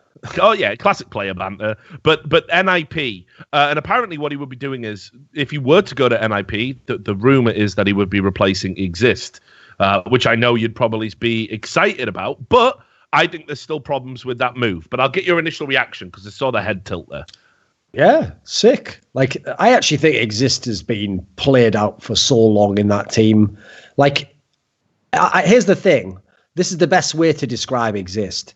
If you go and look at all those titles that NIP won over the last few years, so they won 4 or 5 titles over the last few years. Every time they win a title, Exist plays well or decently well. What I've just told you is for 2 years, he's had 5 good tournaments. Case closed. Yeah. What more needs to be said? So basically, I'll take anyone at this point in time, but I think Dennis is fucking fire. I also think in their team, I mean, I'll admit the fact that Threats left the team's not a great sign, because now you need an actual real in-game leader in theory. And that was my next point. Yeah. Well, here's what they were going to do, Duncan. Okay. Again, according to the report, Forest was going to be the in-game leader. Now, Forest can definitely do anything he puts his mind to, but you lose Threat, a fantastic coach. You replace him with Peter, Never been sold on Peter as a... That makes it sound like that's a fucking bargain basement buy, and it's like, we need someone, get Peter, I guess. There's no, come on, there's no way they upgraded in that. Like, they weren't like, sorry, Threat, we're going to have to let you go. We need Peter. I don't even understand how, if you're within NIP and you know the organization inside out, there would be any world within which you would think Threat was part of the problem. If there is any world where Threat has done something, you're right. This is probably a money saving measure. Peter, desperate to get back in the game. Fuck, he even tried being a player again for a brief period of time. We saw how that worked out. And I think it's a downgrade in coaching terms. I mean, shit, we've all fucking talked about how good Threat was. Now, I heard that Threat left by himself, but I've also heard behind the scenes that he wanted more money, and that would be a motivation for him leaving. So I don't know. It'd be great to have a definitive statement, because I think we all agreed Threat was very much part of the solution to NIP and had done great coaching work and had really helped a team that isn't an in-game leader. He never has been. He's just doing it. It's just like dead man's shoes at this point. And I know he's made a name for himself, and I know Richard as well thinks he isn't a good in-game leader, but he's not an in-game leader by any stretch. Now, if you replace Exist, you're back in this, you replace him with Dennis. We know Dennis doesn't want to be an in-game leader, has gone on the record and said that. So why you're back to this problem of having Forrest would be new to the in-game leader role. Somebody, as I said, I'm sure he could do it, but why the fuck would you want to detract from Forrest's game when he's such an integral part of this team? I do not understand it. So this move looks great on paper. It's definitely an upgrade in terms of firepower, but they still haven't fixed a fundamental problem, which is they don't have a tactical mind at that on the server with them when they play. Here's the thing, I'm told all the time that pro players can analyze the game, they know all the vetoes and all that. So I reckon they'll do it, Rich. I reckon they'll just pick it up. They probably know all the strats ever, the teams anyway. No, the problem is here's the thing, I do kind of agree, but at the same time, like, I realise it sounds mad to say this about a team that did win a massive event like only a few months ago, but I didn't have much hope for NIP to do much. I thought they were just going to be an also ran, and that, for me, making quarterfinals of tournaments would be good days for them. So I agree with trying Summit. I don't know where this is going in that sense. Yet again, they've missed the boat because, look, NIP, well, why would we pick up any players from these lesser teams? We're better than them. So this Golden guy goes to Fnatic. Oh, what's that? He's just transformed them into a fucking really solid team that doesn't even need massive names. He's doing really well. He's resurrected all these players from the dead. It's almost like you've let yet another player go back. Like the list of players that NIP passed on or didn't give a fuck about who went on to be good or do good things elsewhere. It's unreal at this point in time, isn't it? I like to say, I think there's just fundamental problems within Swedish Counter-Strike anyway. And the thing is, you could probably make a really good 5. Right, you definitely could make a Swedish super team. Yeah. Problem is, none of them want to play with each other. No. So you literally couldn't because of relationships. So Dennis is one of those players I would definitely put in my Swedish dream team, but not as an in-game leader. And if that would be, and that can't be an expectation. So as you say, I think the NIP move looks a bit strange if it does indeed go ahead. And then of course there's the Optic move. Now that makes more sense. While we were on air, Mixwell was benched from Optic, which is something you even suggested a few episodes ago as being a potential solution and way back. Now, I will also probably go as far as to say HS will be out the door as well. I don't think he's ever been a good fit within that team. It's not that he's a bad player or a bad prospect. Yeah, he's all right. He's just too young in his career, I think. You got some people, you have to work your way up sometimes. Oh, yeah, and actually, the people want to make it clear he's been released. So, once again, Hex doing it the right way, not holding a loyal player that they took a gamble on, who did deliver dividends to Optic, not holding him to a contract to try and maximize. Because he would be in contract prison, I'll tell you right now. Yeah. He'd be in the real scenario Smoothie pretended to be in King Rat. Yeah. Just wanted to say that again because I think it's Street Fighter. Yeah, you love that. You love that. So look, I mean, Hex just releasing Mixwell. So Mixwell now a free agent and able to get out, and super happy for him because he definitely deserves it. But I'm inclined to agree with you. His level, wasn't there And look, it's a problematic team, sure. And Mixwell did deliver on some games, but he was always a bit flat, just a bit above average. And I think they need some space to bring in some star potential. I probably would have cut HS first. Looks like HS is going to go to Renegades. That's a developing story. But here's the thing. Let's just say if you were Optic right now and you got Rubino and Dennis. Oh, that's good transfer business, in my opinion. And by the way, that is exactly what I even said every time I talked to Hex since he made this lineup. Because one of the things I always do is if a team owner ever talks to me about like player transfers or like what team should I get, I try to do them a favor and not just think short term. Like, don't just get this player now because he's going to be good for 3 months. What you've got to think is it's the same way as running a fucking sports franchise. You can't do every deal now thinking you're going to win the championship. You're not. Usually you have to do like 5 deals and it takes you a few years and iterations. Then you get to the top Just spot. Look at FaZe. FaZe is the example. Do you think if Guardian was available, they would have gone with Arlu? No. What you have to do is upgrade all the constituent parts as and when you can and spend the money as and when the moves are available. And that's what I like about what Optic have done. They are doing that. Exactly. So what I always used to tell Hex was, great. This lineup you got now, I'm going to be real. You're not going to win anything with this lineup. It's not going to do anything. But what you've done is by now breaking out and having an international team and trying out all these players and sending a fucking message, by the way, to anyone out there, just being cut by the number 1 team in your country. Don't have to go to the second best team. Join my team, get the same salary and have a chance to reinvent yourself. And if you can do that, by the way, your stock goes through the fucking roof.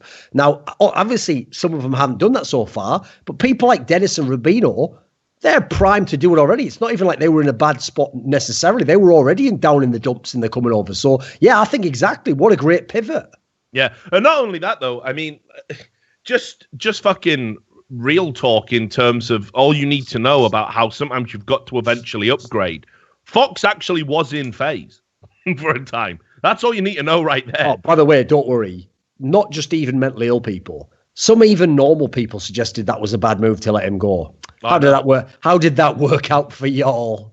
How you like me now? But I mean, that's all you need to know right there. Like you have to do eventual upgrades and get there. And you can do it at the FaZe end of the spectrum where you're spending big and you're upgrading and you're getting star players improving. Or you can try and do it the Cloud9 way and bring talent in and upgrade it. And here's $20,000 for Stewie 2K, and it's a gamble, but it works out. You can do it one or two ways, but it's definitely the way to go. Clinging on to relics based on, I don't know, where their skill ceiling was years ago is dumb. And especially if you do it to a core. There is some value in it, but all you need to know about how much the industry has changed and how much CS has changed, if you look at the teams that have followed that philosophy, Virtus.pro, NIP, their trophy cabinet is fucking, hardly bothering anyone, is it? They've let the cleaner go. You don't need to dust that anymore. Meanwhile, the teams that are gradually upgrading, they're the ones that are going to majors as the favourites. Yep. Even SK Gaming have done it. Mate, SK Gaming are my favourite. You know why? This is where Fallen is a fucking G. Because what he does is, like, I bet now, I haven't seen it, but I bet if you go on Twitter, I bet he'll have said, like, to Taz, oh, you are a legend, oh, shame to see you go. What he does is, he knows how to play the political game. So he'll come out, oh, respect Virtus.pro, so much the way they've kept their lineup together. NIP, legends in the scene, Get Right Forest Day. I love the way they stick together. In his teams, what we'll lose now, we get Fops the fuck out of here, get Bolton, like, nice, we're winning against sound. Then he comes back out, oh, I wish I could be bloody like you guys with that brotherhood and all that. What's that? 50,000 more for a new org. I'll be there in a minute, love. He's a fucking G, isn't he? He's just playing these fools all the time. I bet he goes up to him at the fucking after parties. Oh, you know what, Neo? It's a bad tournament, I know, mate, but definitely don't kick Taz. You and him are brothers, and together you can accomplish a lot. What's that, Phelps? Get the fuck out my face. You're not on my team anymore. If I see you round here again, fucking KNG will be round here. He'll be my fucking bodyguard next to him. He'll be like fucking Mr. Perfect was to Ric Flair. Just fucking, that's right. Yeah, no, that's straight fire. Right, okay, so let's talk about this. Love you, Fallen, by the way. Love you. Yeah, look, yeah, you want to be careful, mate. You're playing with fire. If that gets misinterpreted, you're going to go missing, son. Right, so let's talk about the big move. Another thing we did, I couldn't believe it. Like, I honestly think we willed this into collective existence, Duncan. I think we did do it.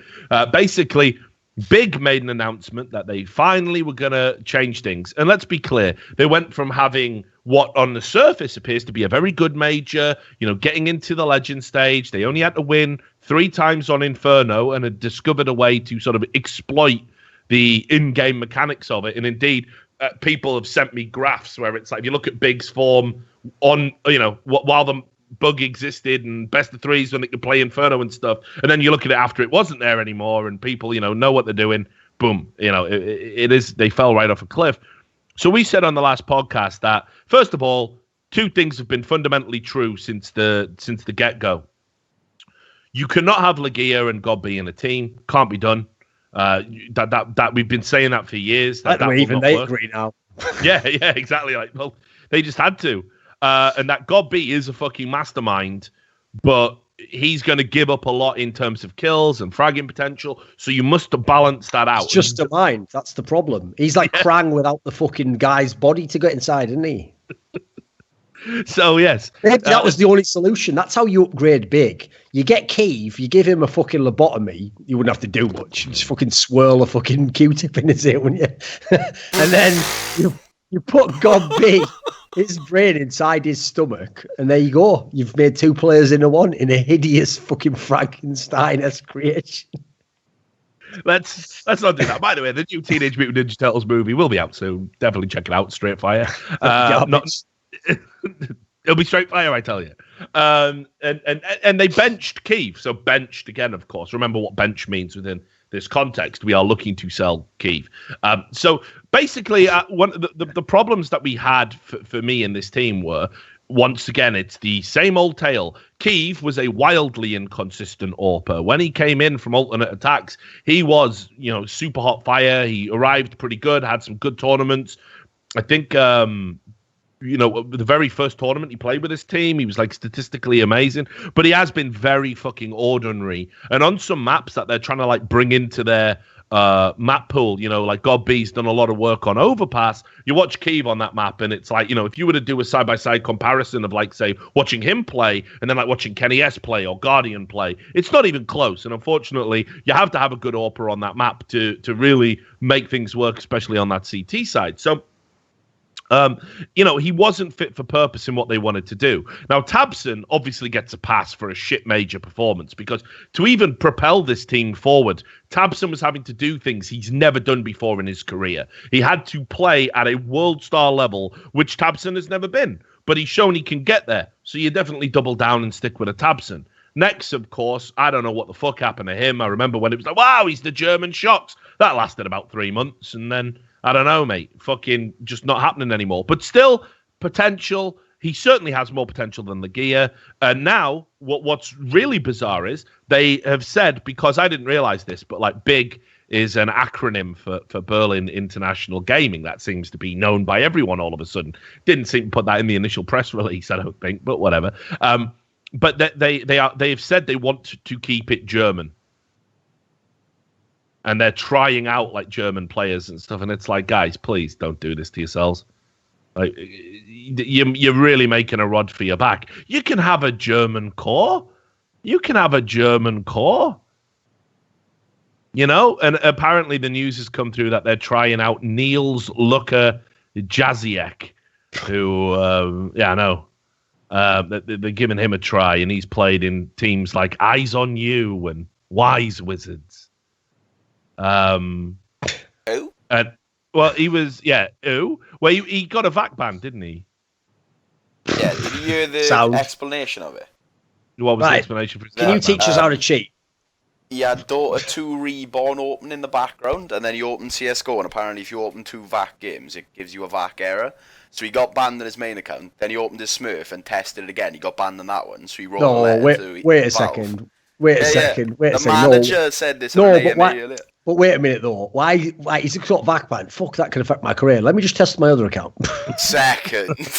Yeah, I know. It doesn't make any sense.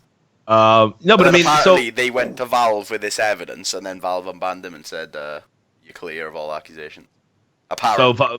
So Valve have said he's clear. Yeah, that's what the big manager said. So they've unbanned his VAC banned account. Yeah, he's no longer VAC banned. Interesting. Well, all right then. I mean, the story sounds implausible, but I do put my faith in Valve to do the right. The Unicorn stream earlier, he was doing an AMA. But anyway, here's the bottom line. Research, did my part of the show. Wait a minute, I've got a question for you. Why have you got 2 Valve games open at once? I don't know. Have you ever done that in history?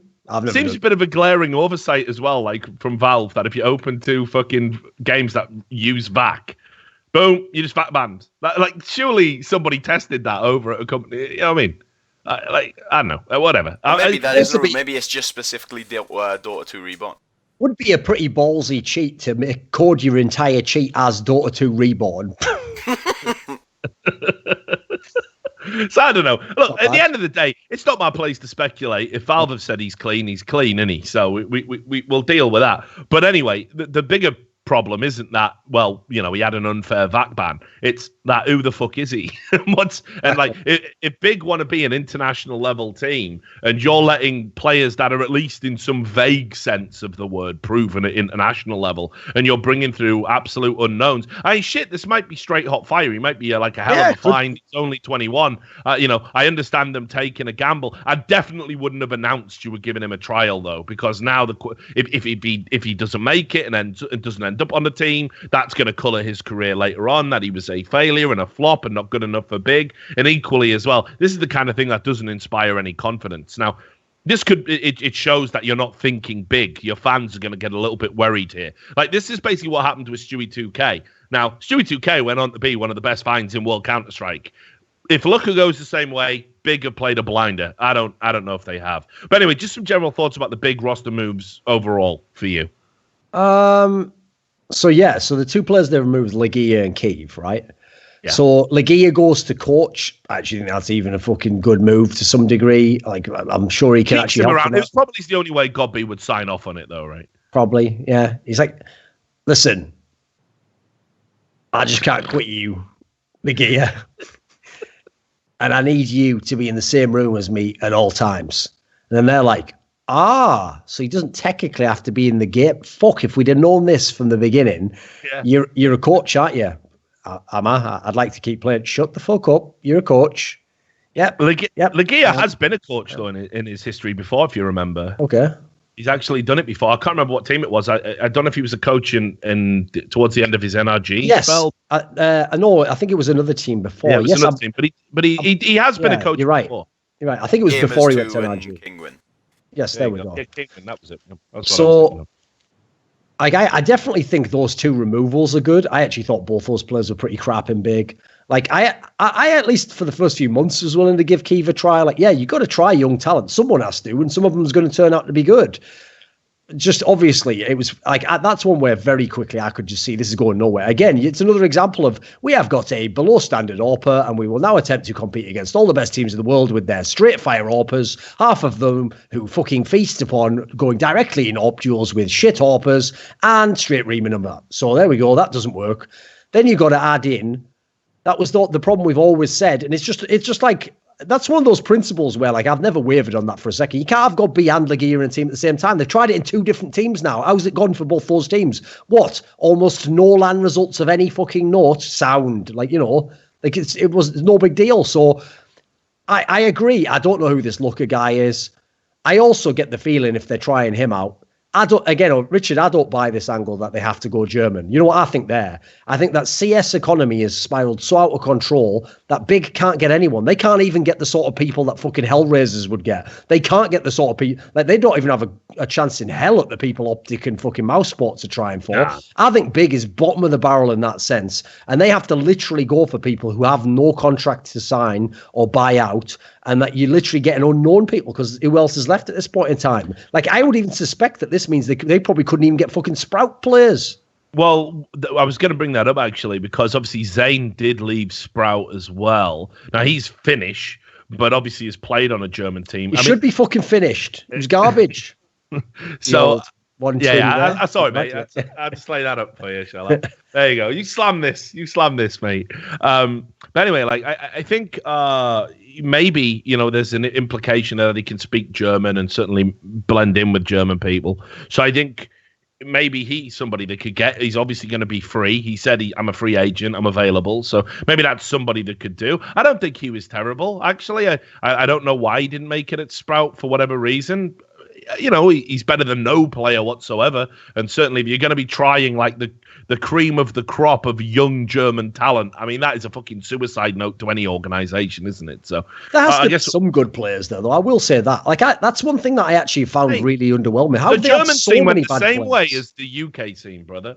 It went the same way. It's the exact same model. You had German EPS in Counter-Strike Source was the fucking promised land. It was a utopia, and I'll tell you why. Because you had organizations that were partnered and sponsored with by businesses. Think like Thermal Takes and things like this. And everybody got a salary in German EPS. That's why British players, UK players, went and played in the German EPS, like Huds G did and Wilzu did. You know, guys like that. They went out there to play with MTWs and alternate attacks and Thermal Takes. And basically, that there was a lot of money coming into that organization. Now, the problem was you had a group of old players who just clung on to relevance for so long that they wouldn't try anybody new. Plus, it was ravaged by fucking cheaters and scumbags and scam artists, just like UK Counter-Strike was. So you had this thing. It's like, well, there's a really good young player over there. I could take a gamble on it, and he's been VAC banned, and he's been caught cheating, and I've got a negative PR storm. So eventually, there wasn't even an incentive to take that gamble, you know? So the German old guard clung on to the last sponsorships, and then the viewership went down, and then the game started to die, and then, you know, and that was that. And then all of a sudden, the few relevant organizations that could afford to have a Counter-Strike Source team were getting foreign teams. You know, they Thermal Take Dragons had like the French guys towards the end. There were no German players coming through. What you had was a bargain basement of washed up pros and aspirational hopefuls, and nobody wanted to give them a salary. Nobody wanted to coach them. Nobody wanted to take a chance. And I can say all of this with authority because that's exactly what happened in UKCS. And once you get to that stage, it is dead. DEAD, dead, gone, never coming back. You can't resurrect that. There's nothing left. So I don't think they're going to find some fucking German superstar lurking anywhere. It's done, in my opinion. I mean, the big problem I think as well for this team is I don't know where they even go. Like, it's so hard. Like, I agree that you have to do something. So we'll give a roll of the dice. But I actually think that this team is basically just propped up by God B's fucking legacy. If this wasn't God B we were talking about, people would not even give a fuck about this team right now. Yeah. So we'll do one more story. We'll do the questions and then we'll get out. I know it'll be a little bit longer. Oh, and by the way, Richard, in that sense, because you've always wrecked existence for this, okay? The fact that he said that line, I will not retire till I win a major, and then played with LDLC for 2 years, right? You got to say the same scenario applies to God B. He would be signed tomorrow to an Optic, to a Mouse Sports, to maybe tons of teams. And like, here's the thing: it's not even about going to NA anymore. You can stay in Europe, but he just refuses to do it, and he has some in his mind that he's going to take some team from Berlin or something to the World Championship or something. And there's a good point there by Raiden in the chat, just as well. The culture in Germany is, Counter-Strike, I don't know if they still have it where people don't die, but they actually like put their hands on their heads and kneel down. And they do peddle this idea, which has been disproven by numerous scientific studies, that there's a correlation between in-game video game violence and real life violence. Disproven repeatedly by any scientific study. Google it. It's complete fucking nonsense. I don't know why people still hold on to this antiquated idea, but obviously in German culture, the idea of like, well, we're going to be I'm going to play Counter-Strike all day. Oh, what's it about? Sounds really good. Well, basically, I run around killing terror and we're out. So you're probably not going to see it on mainstream. So let's get into the final story. Let's do Kiyoshima. The problem is back. And, Kiyoshima, as you said, he's been in that contract gulag for a long fucking period of time. Hasn't really been doing a lot. But has always been alluding to he's going to get back in the game just as soon as his contract runs out. Now, let me tell you about his buyout, by the way. His buyout, and I'm assuming that his contract's expired, and that's why he's been able to move. Because his buyout, when I first started digging into this story a long time ago, was $200,000 plus. That was what it apparently was. That's what you would have had to pay to get Kiyashima for whatever reason. So that, to me, is like crazy shit. Because, at least if you get Scream, and he went for 150,000, at least you get his Instagram.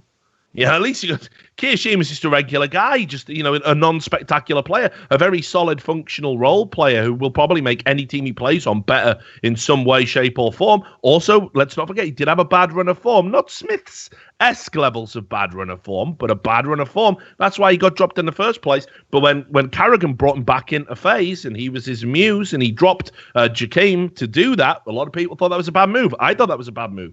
Kiyoshima proved them wrong. Unfortunately, where FaZe wanted to go, Kiyoshima couldn't go on that journey. Now he's joined Envious. And holy shit, I'll say this off the bat, I feel sorry for the motherfucker. I think he's walking into the same old shit show. First of all, if I remember rightly, while him and Happy were good friends, they certainly didn't leave on good terms when they stopped playing with each other, I think is my understanding. And he's replacing XMS. XMS definitely wasn't even the issue within this team. And now he's going to be, playing alongside RPK. RPK is coming back from fucking chronic pneumonia. There was also a story today, I believe, that said that Six is out and they're bringing that Hadji guy. So they've also brought that guy up from the academy team or whatever the fuck. Yeah, well, thank fuck that, that's over. That's a nightmare. We're never going to have to see one of the most inconsistent AWPers at the world level ply his fucking trade ever again. So that can only be a step in the right direction. If Hadji does absolutely nothing, then you haven't lost anything because that's what Sixer was doing. And also his gun doesn't cost $47.50. Yeah, so this is going to be interesting to see how it all works out now. Hopefully RPK can bounce back from his health problems, but I still think there's a fundamental problem at the core of this team, and it revolves around tactics. The reason Kiyoshima did so good in FaZe is because Carragher knew exactly what his strengths and weaknesses were, where to put him, how to use him, and it worked, and it made FaZe a better team. Is Happy ever going to be that guy? I don't know. I think Happy, when he approaches a team from a tactical perspective, he starts with himself. Where do I need to be? Where do I need to go? How do I need to play? Okay, good. Got that sorted. Now, Scream, and I probably don't want to go head to head with him, and RPK's playing well, and it's like, I don't know. I feel that Kiyoshima might be. Sure, it's great to be playing again. I think he might regret this move. I don't think Envious is going to do anything as a result of this, and I think it's going to put Kiyoshima's stress levels through the roof. Like, here's the thing. Good move for Envious, obviously. Sure. For Kiyoshima, I have no idea what you're doing here. Like, what I don't understand about it is, obviously the guy has been speaking fluent English for the past 3 years. Oh, yes. Good streamer. So why in the world would he want to be on a French team again? Now I know on one level, which is, as I have mentioned many, many times, Envious have a fucking outrageous salary for a team that bad. So yes, he probably would love to have a massive salary. Cool. But if I'm him, I would have been all over trying to get into an Optic, into a Mousesports. Those are teams you might be able to do something in. You bring someone to their team, veteran experience. You weren't actually shit at the ending phase. And on top of it, they obviously would actually give you a better vehicle to go somewhere at some point in your career. I don't know why you're going back to a French team when, as we've all seen, the French scene is mined the fuck out and they're all in G2 at the moment. There's RPK, yeah, he's resurrected his career. That's it. So, I mean, it's not impossible. Listen, at least the roster's starting to look a bit better. There's some good players here on paper. But yeah, the big problem is Counter-Strike's never about having good players. It's about how do you bring them together? What is the philosophy they are going to play around? So I don't really know how that part's going to work.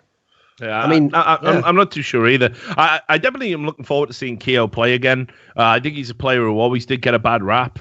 Given that he definitely is quite content to play all the unglamorous roles in a team, which is a commendable trait to have, in my opinion. I don't know. I got no faith or confidence in this Envious team, and yeah, I don't know where it's going to go from here. But right, let's just do the wrap up. We've got a $100 patron question coming in from Detlef Insomniac, and he says, since two problem players in Na'Vi are Edward and Zeus, by the way, who hasn't had a positive rating for Na'Vi since he rejoined Na'Vi, how would you fix it? Knowing that Angel signed a Faustian pact and can never leave Hellraisers, Blade is not regarded as a good in-game leader in CIS and is a weaker fragger than Zeus. Adrian is a good replacement for Edward, but I really doubt Adrian, Mo, and Hobbit would split up. I also doubt they would go international, so the replacement would need to speak Russian. Who would you pick as a replacement to improve Na'Vi?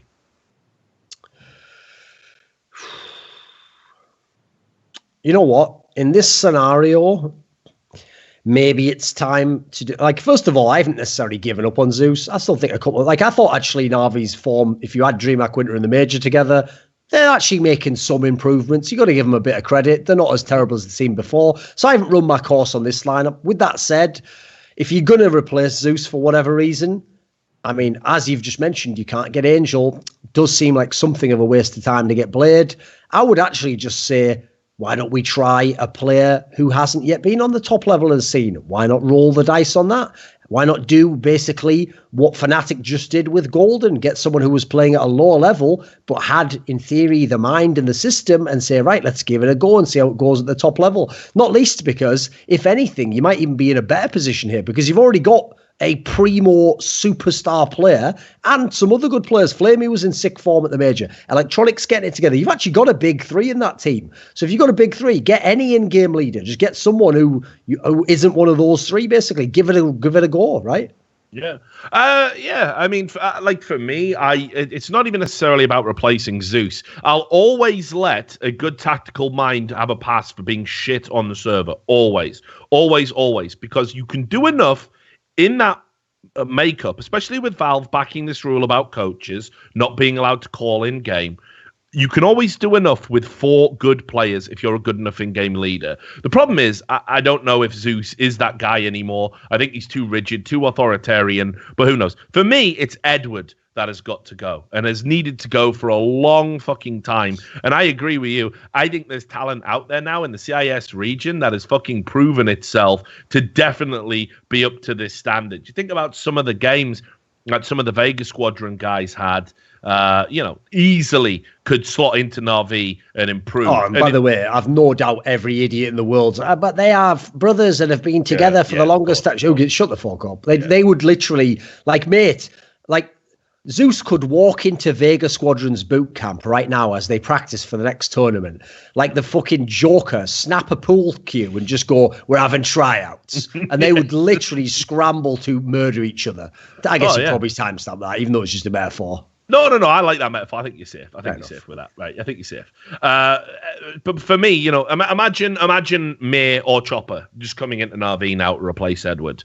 Either of them are an upgrade. Sure, 2 very different types of player. I guess stylistically, maybe you might want to go with May a bit more because you've already got that kind of more blunt force trauma from the likes of, Flamey, Electronic, and Simple. I think May's a bit more of a well-rounded player. But again, Vega Squadron is an organization that has admitted publicly they don't make money, that their owners had to pump a fuck ton of money into sustaining the organization.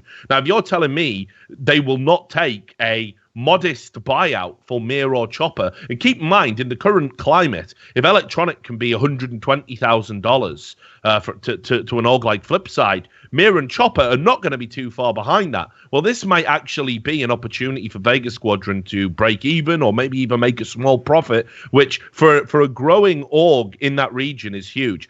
So if I was Na'Vi, I would get the checkbook out once more. We all know you fucking got it with your mad crypto coin bullshit and everything else you're doing. Go out and fucking spend, pension Edward off, and get yourself a good Russian player in.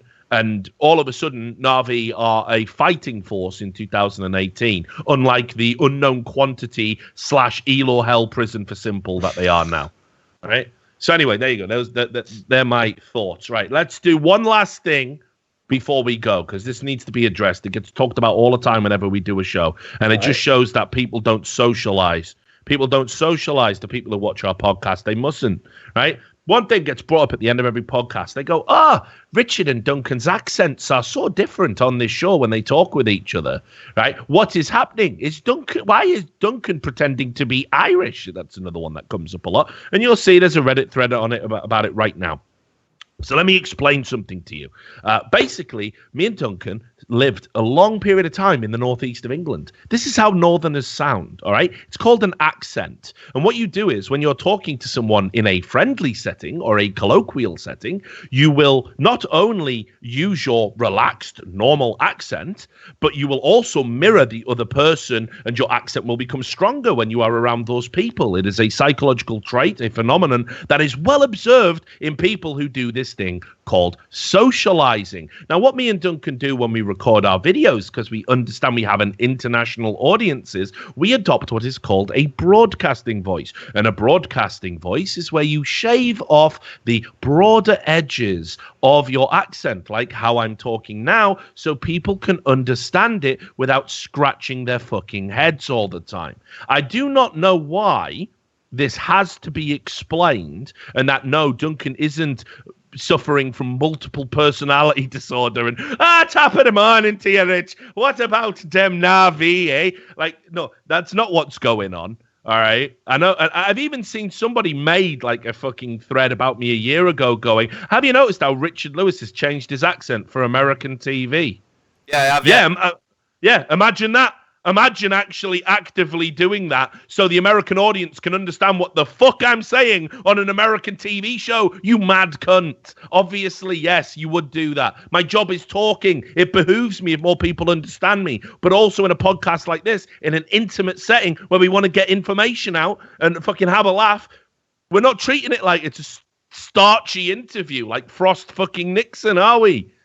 So I'm sorry I had to explain that. I don't know if you want to add anything to that, mate, but it's been driving me up the fucking wall. Anything to add? Just top of the morning to you. A United Ireland. When can we have it? These people are fucking mad, aren't they? Anyway, so let's just do the fucking shout-outs to all the people who make this show possible. Yes, our $100 patrons, Detlef Insomniac. By the way, yeah, go on. One thing before we go out, I've just remembered one thing I forgot to say. Right. So when we were wrecking all those fans, and we were saying about, that they don't understand what benched means, that they actually believe orgs that tell them, that exact move that was reported just happened anyway, but it was a coincidence. I'll give you a perfect example, Rich. And this is where someone like Fallen is a fucking genius at politics.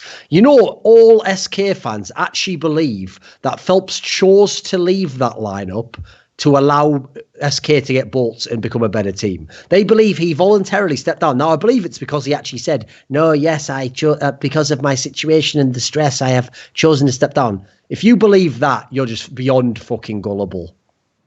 Well, we deal with a lot of gullibility in our industry, and thank God we have a podcast where we can cut through all that and give people the delicious medicine. Yes. And now, who supported that podcast, Richard? Exactly. With who indeed? Benjamin Franklin's. Tell you what, Not enough Benjamin Franklins, quite frankly. Some of you need to get up from whatever the 50 guy is, I don't know, to the Benjamin Franklin. Get your Benjamin Franklin on, yeah. I like it. Get him hooked and then up the price, don't you? Yeah, I know, yeah, exactly. It's a strange business model. I thanked you last week, but now I would like to say you have disappointed me, and and I'm just gonna do something with this fentanyl. Right, anyway. $100 patrons. Detlef Insomniac, now the king, with $200, the biggest donator, and again, a guy I've had the pleasure to meet in person, wonderful chap. Dr. Skrilla and Mr. Gay Icon. Chris N. Wynn. I know, yeah. By the way, can I just say, having people on your fucking Patreon called the Skrilluminati is also genius, but also cringe. I don't know. You've straddled that line. It's a thin line, isn't it?